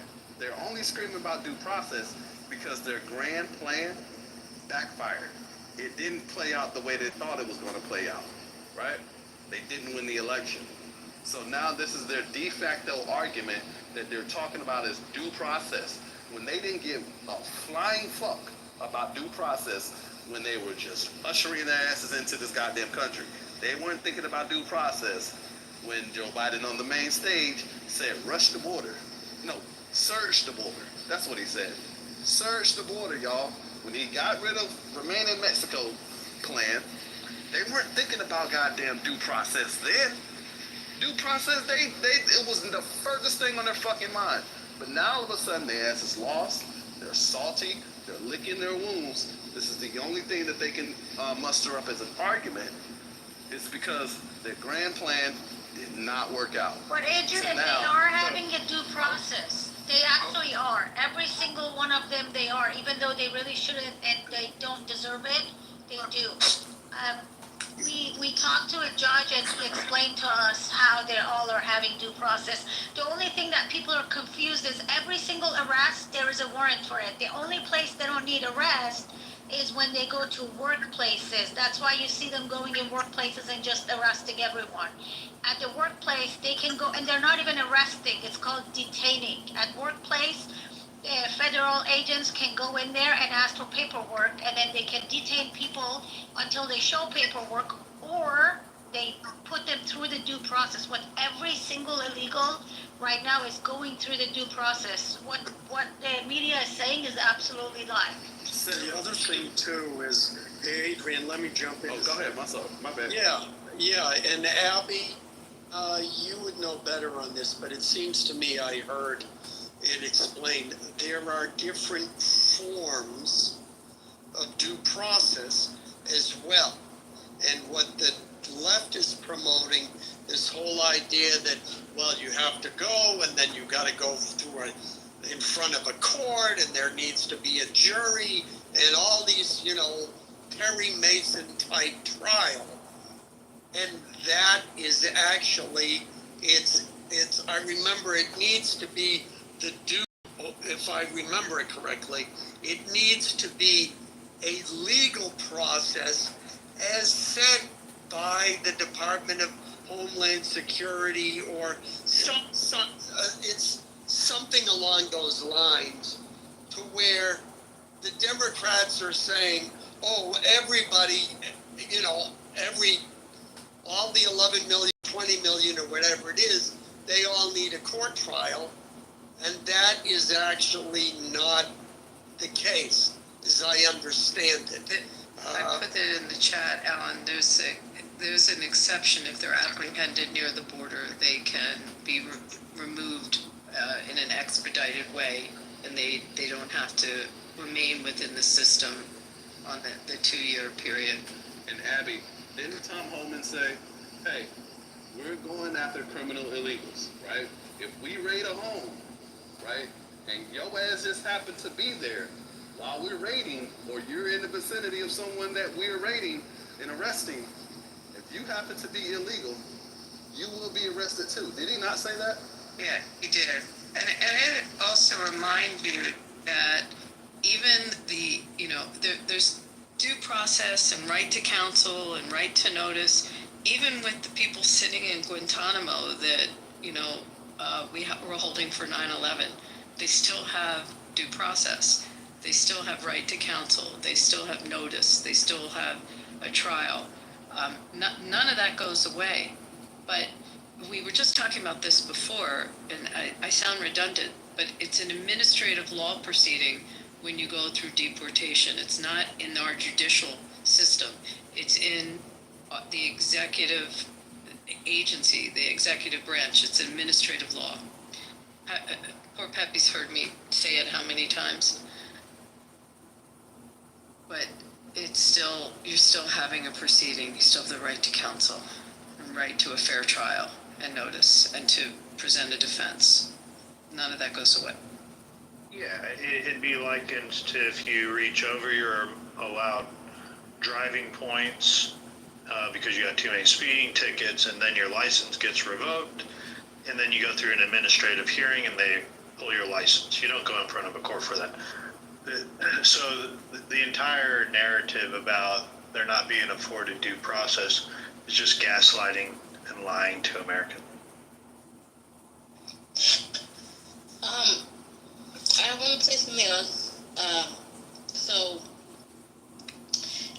I voted for Trump in 2020, believe it or not. But what he's doing now is he's getting out of hand. It's like he's almost thinking about himself. I can't deal with this. I can see. Like, nobody cares, Nomi. No one cares what you did. Nomi, what was the reason why you voted for him? What was the policy that you voted for Donald Trump? She said 2020, not 2024. We don't care about why she did it in 2020. Well, I do. I do. I really want to hear this. Yeah. In 2020, why did you vote for him? Because Biden, I saw a thing, but Biden in the past, he said the N-word, the hard R, and he tried to fight so hard for my community, and it was weird to me. I just felt weird about it. So yeah, that was one of the reasons. You voted for Trump because Biden said the N-word? He said the N-word with the hard R. Back in the, was it 80s? But you weren't alive then. I seen that, oh my goodness. I didn't see it for myself. I seen it online. I wasn't there. Yeah, but he said a word at a time when you weren't even alive. And that made you vote for Donald Trump? Did you vote for Trump? Why are you questioning me? I'm just curious. Yeah, I said that was one of the reasons. There's other reasons why I did too. What? I'm tired of this fucking black. So what is Trump doing now? Deportation? You guys just have a reasonable conversation with someone without melting down? What the fuck? What is he doing? She can't. I'm just tired of these black men always questioning me, trying to make me look stupid. I just asked you a question, baby girl. What the fuck? But you are. Shut your black ass up. Hey. All right. Racist mutt. All right, conservative, calm down. Okay, Lo, you came out. Yeah, I was just wondering, what is she doing now that she said that is different from when she voted for him in 2020. Because if it's deportations, that's been a thing before him. I mean, Obama has the most deportation under his record. If it's DEI, then I understand Democrats probably told you to be upset about that. But I just don't see what has changed your mind so much. You said that Biden said the N-word, but he's said and done so much worse during his presidency these last 4 years. So I really don't understand where the hate is coming from. Thank you. I just want to make a quick comment here that during Obama's administration, the deportation, but we have to bear in mind that most of these criminals that have actually entered our countries were during the Biden's administration, and these were the most dangerous ones that have been here, and so that I just want to make that comment over here. Well, we know that's false. That's false because just today they caught a MS-13 gang member in Nebraska who's wanted for over 5 murders. He's wanted in El Salvador, and he was allowed to come into America in 2016. So I really don't understand what that aspect, because they're still catching people on the terrorist watch list to this day. So it doesn't matter, regardless if you're not supposed to. Yeah, but they were probably captured during President Trump's administration, and they're gone. Well, we can't say everyone was captured if they're still capturing people to this day. Well, and then the other thing, the other reason that I have a problem with this, I can't stand the talking point about Obama being the deporter-in-chief.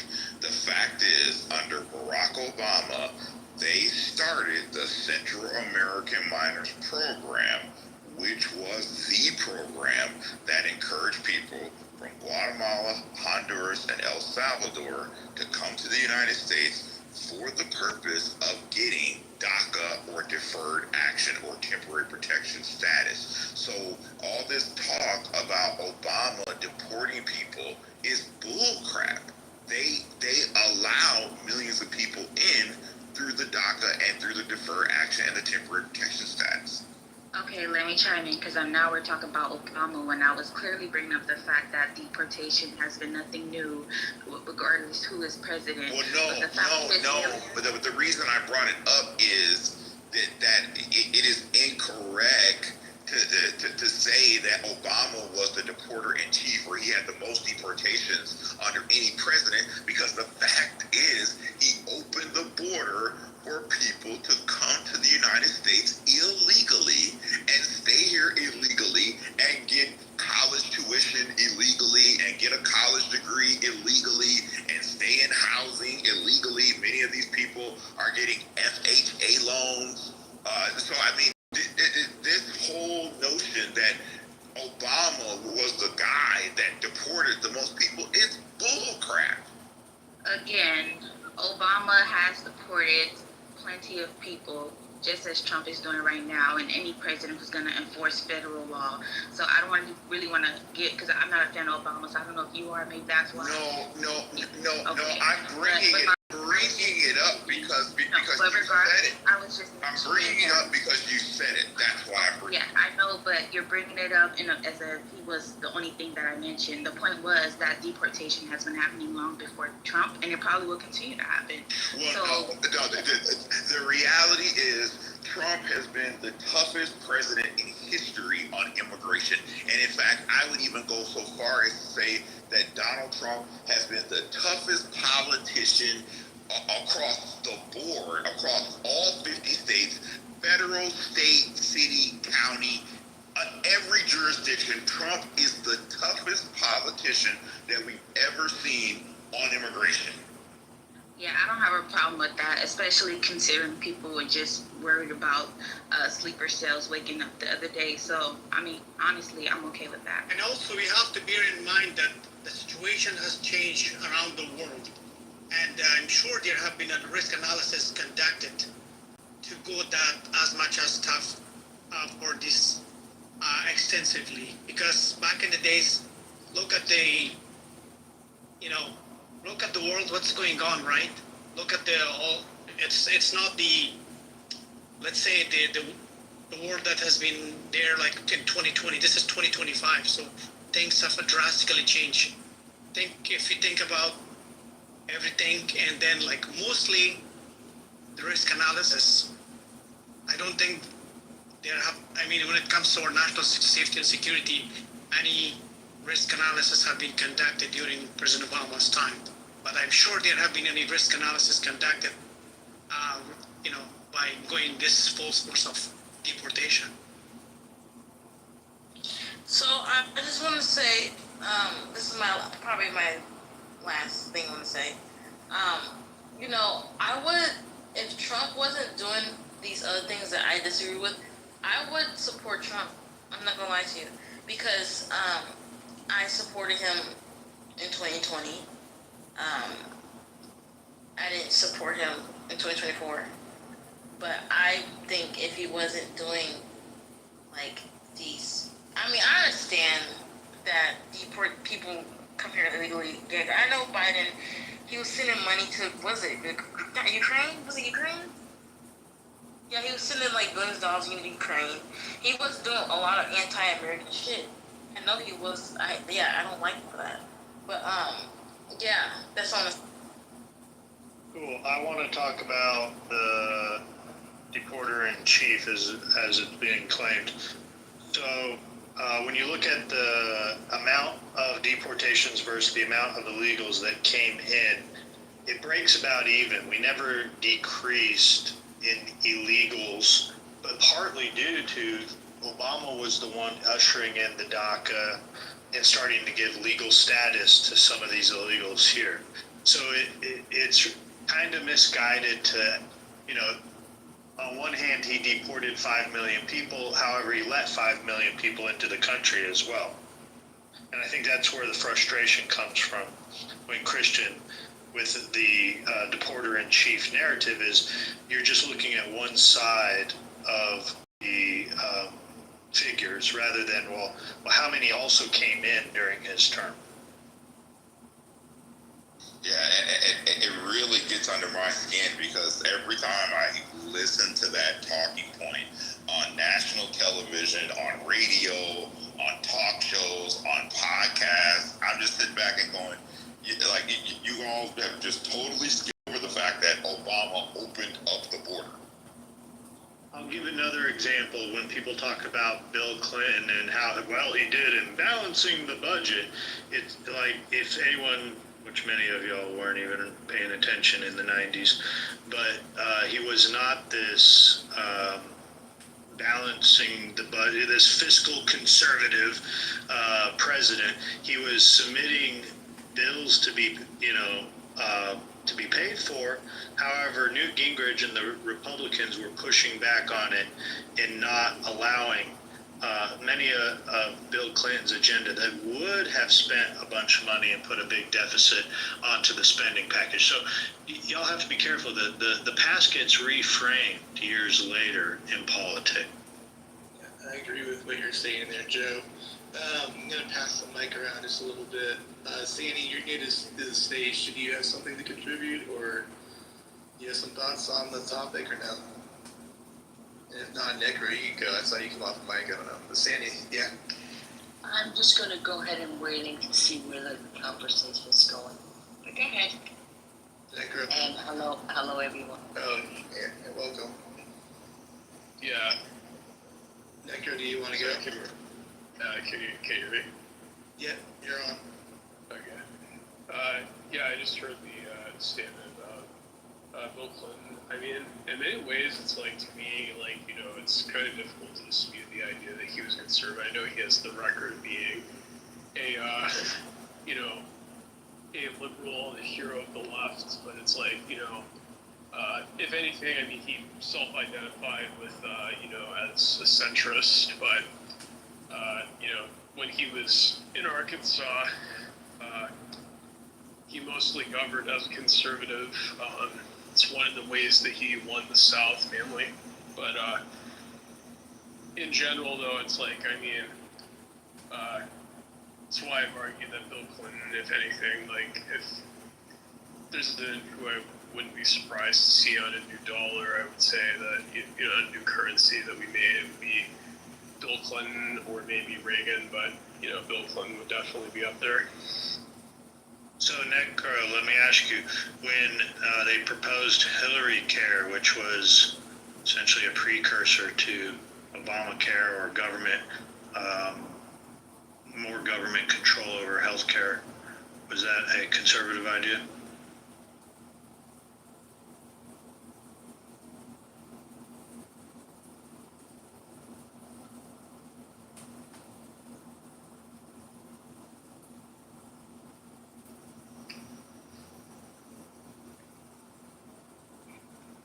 Sorry. Yeah, my connection was bad. Can you hear me now? We can now. I didn't hear anything to your answer, though. Are you familiar with Hillary Care? Are you familiar that it didn't go forward because of Newt Gingrich? But are you familiar with Hillary Care? Oh yeah, I'm familiar with that.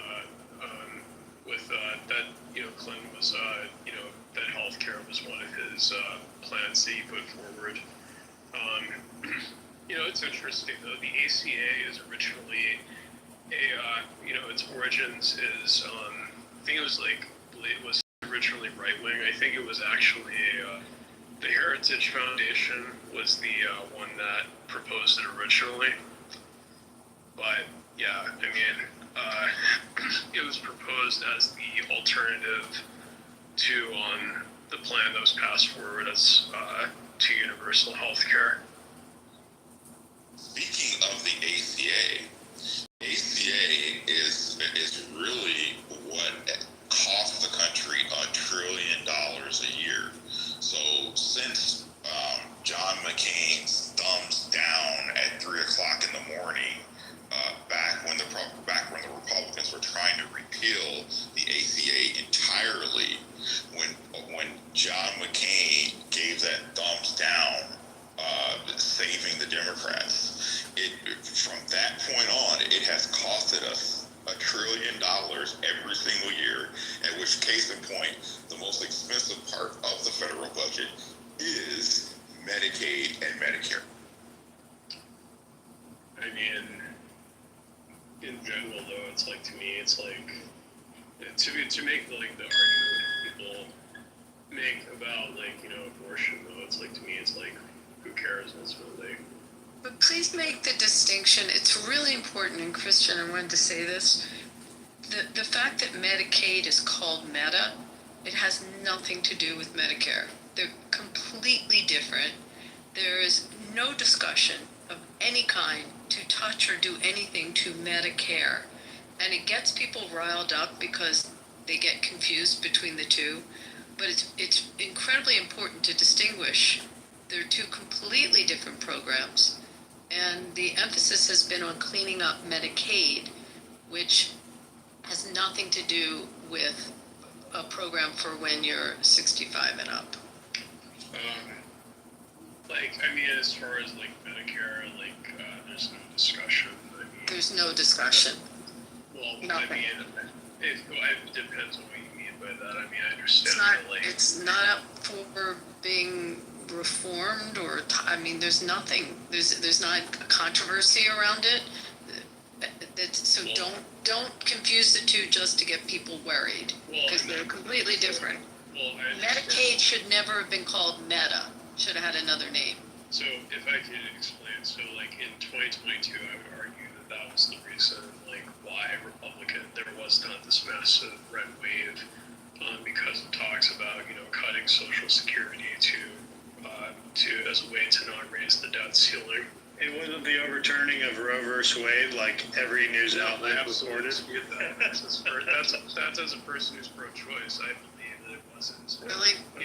Why did every television commercial around for every person running for office was about abortion? Just curious. Ask any Dem, they'll tell you that's what they ran on.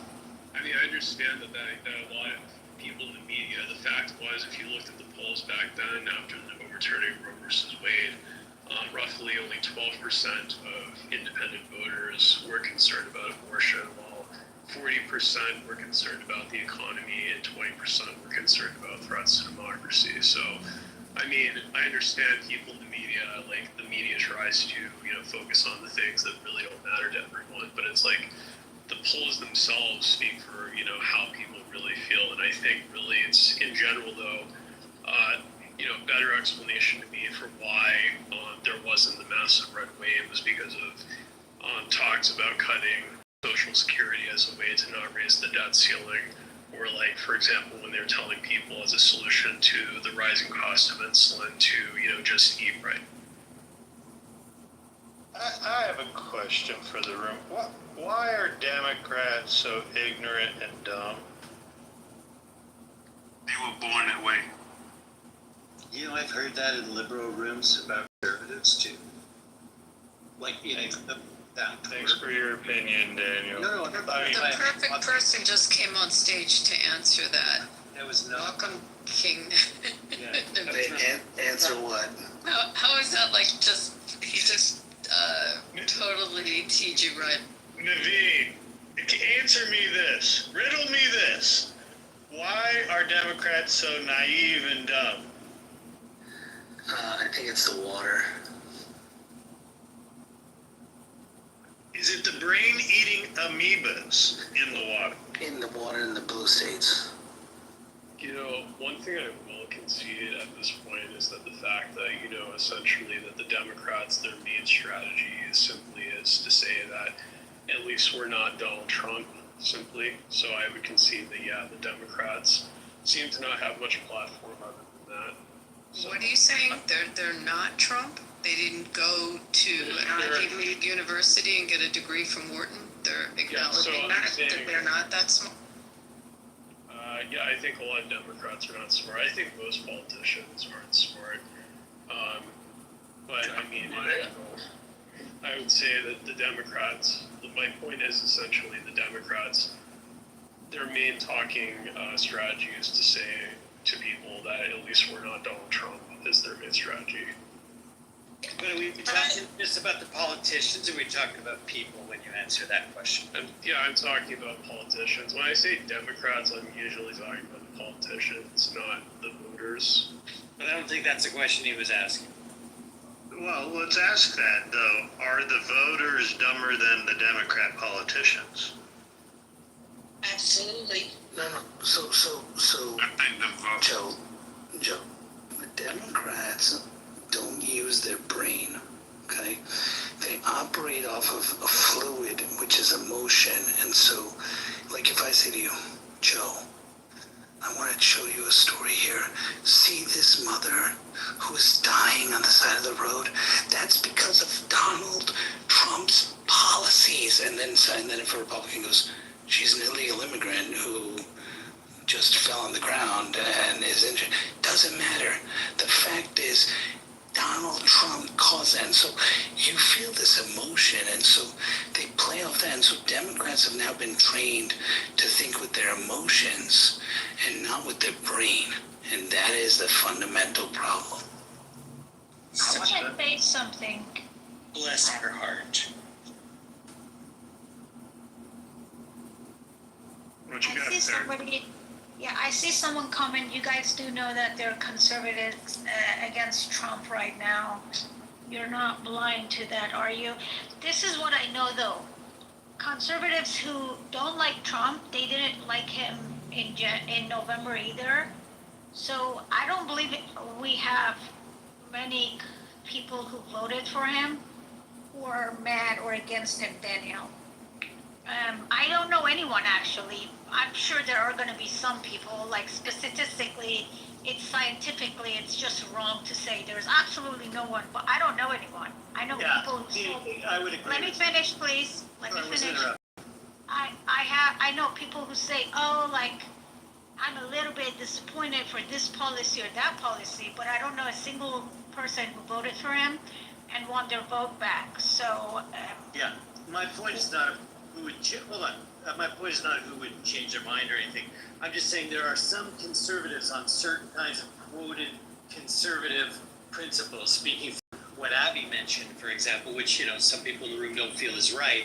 If people came in illegally, why are they getting legal status of, you know, due process at all? You know, I heard somebody say that's a very fair question. And as Abby said, you know, these rights, most of them, not all, do extend to people, not just citizens. And, this is kind of what America is unless it's changed, and you could, of course, change it. But it isn't just what happens on voting day for a mandate. That's why there are basic rights. But I said it earlier, if you want another day we can talk about this, I can make sure you're there so we can literally open up this due process. MC was there, we talked to a federal judge. I asked him a bunch of questions, he explained every single one of them. Every single illegal that's getting deported or it's getting detained, they are having due process. Yeah, if that's happening, everything's fine, but I'm just simply saying that there are... And I'm simply saying that's a lie, no, I'm propaganda, just saying. and people keep repeating it, but every I'm single not illegal is talking having about- a due process. Yeah, I'm only making... I'm going to answer you, Daniel, on your point. There's a group called the Lincoln Project. Do you know who they are? Yeah, Daniel, I'm going to help you with this. I'm going to help you.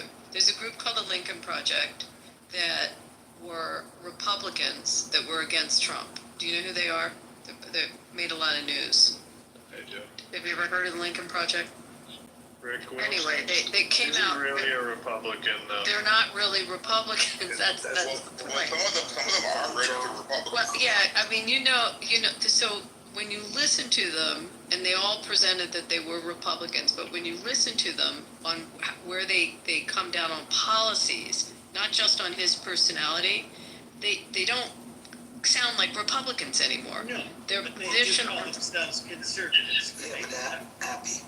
Hold on, Abby, they do call themselves conservatives. correct? No. That's not what No. Yeah, so no, Abby. I think they Daniel to Go define ahead, that. Naveen. Hold on, In Daniel. fact, there's a judge, there's a federal judge, hold on, there's a federal judge who comes out very strongly on. Daniel. Anyone can hold on. Daniel, anyone can freely register as a Republican. Exactly. Anyone can call themselves a conservative. Joe, he's playing into the narrative. You guys are all doing it because they're registered as a Republican. You guys, Daniel, you're Wait, one at a time.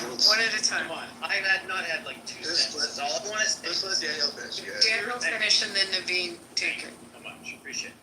There are people who call themselves conservatives who do not call themselves Republican, who once upon a time did call themselves Republican. Their case is that today's Republican Party is different than it was the Republican Party they were part of, but they still identify as conservative, just not a Trump version of conservative. That's the only point. Yeah, we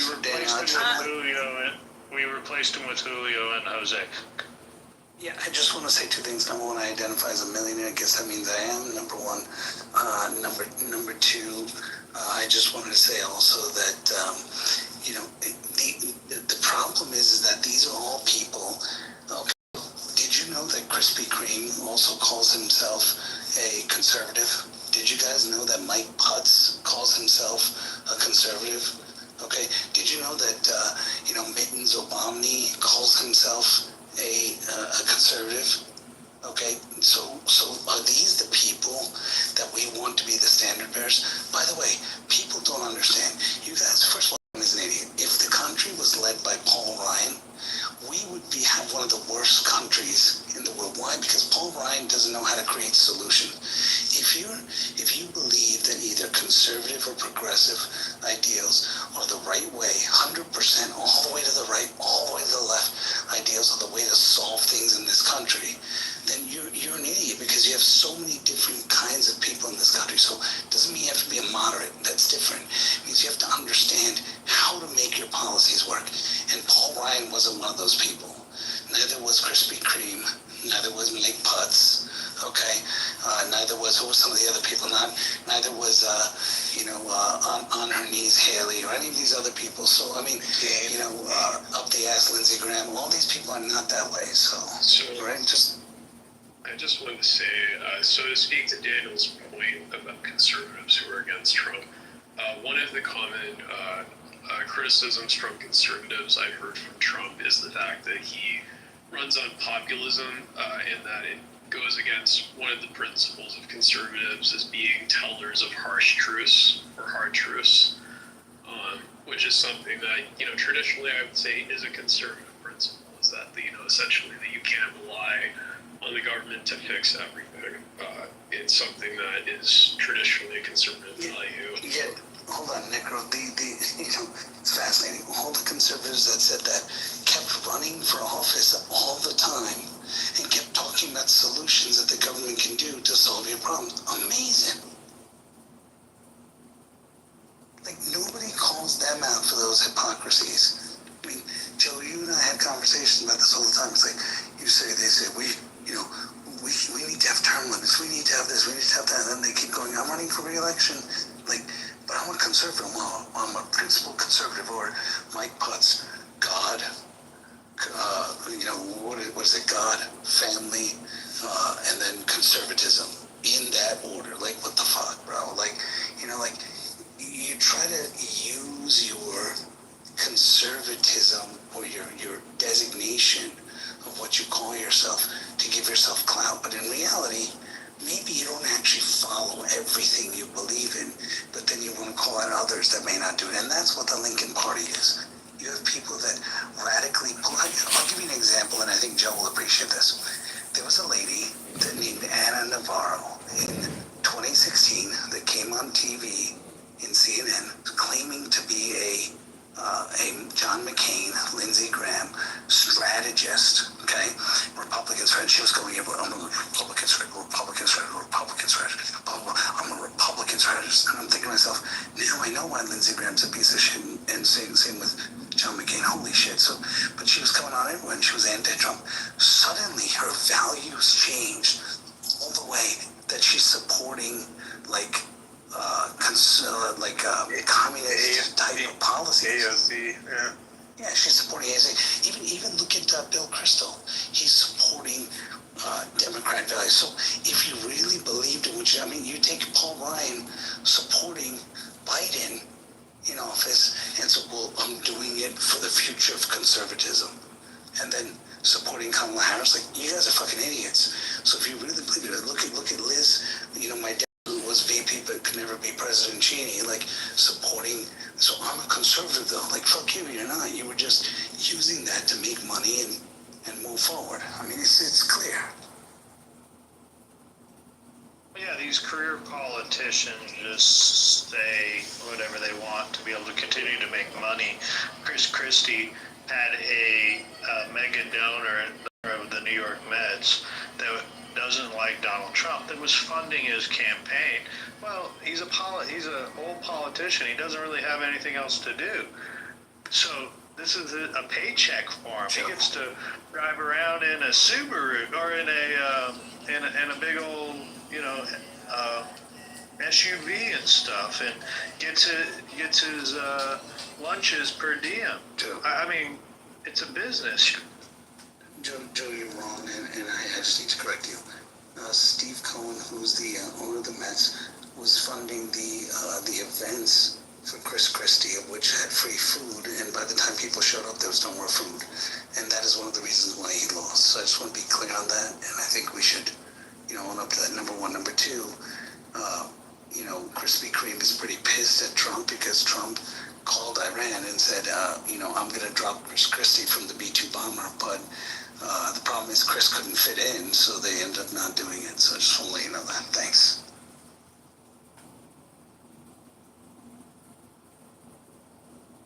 Yeah, so these terms and stuff, did Daniel leave? I wanted him to define conservatism. What does it mean? What does conservatism mean to you? We got a guy out here, conservative warrior. Can you define conservative? Yeah, I can probably get a good I asked conservative warrior, not necro.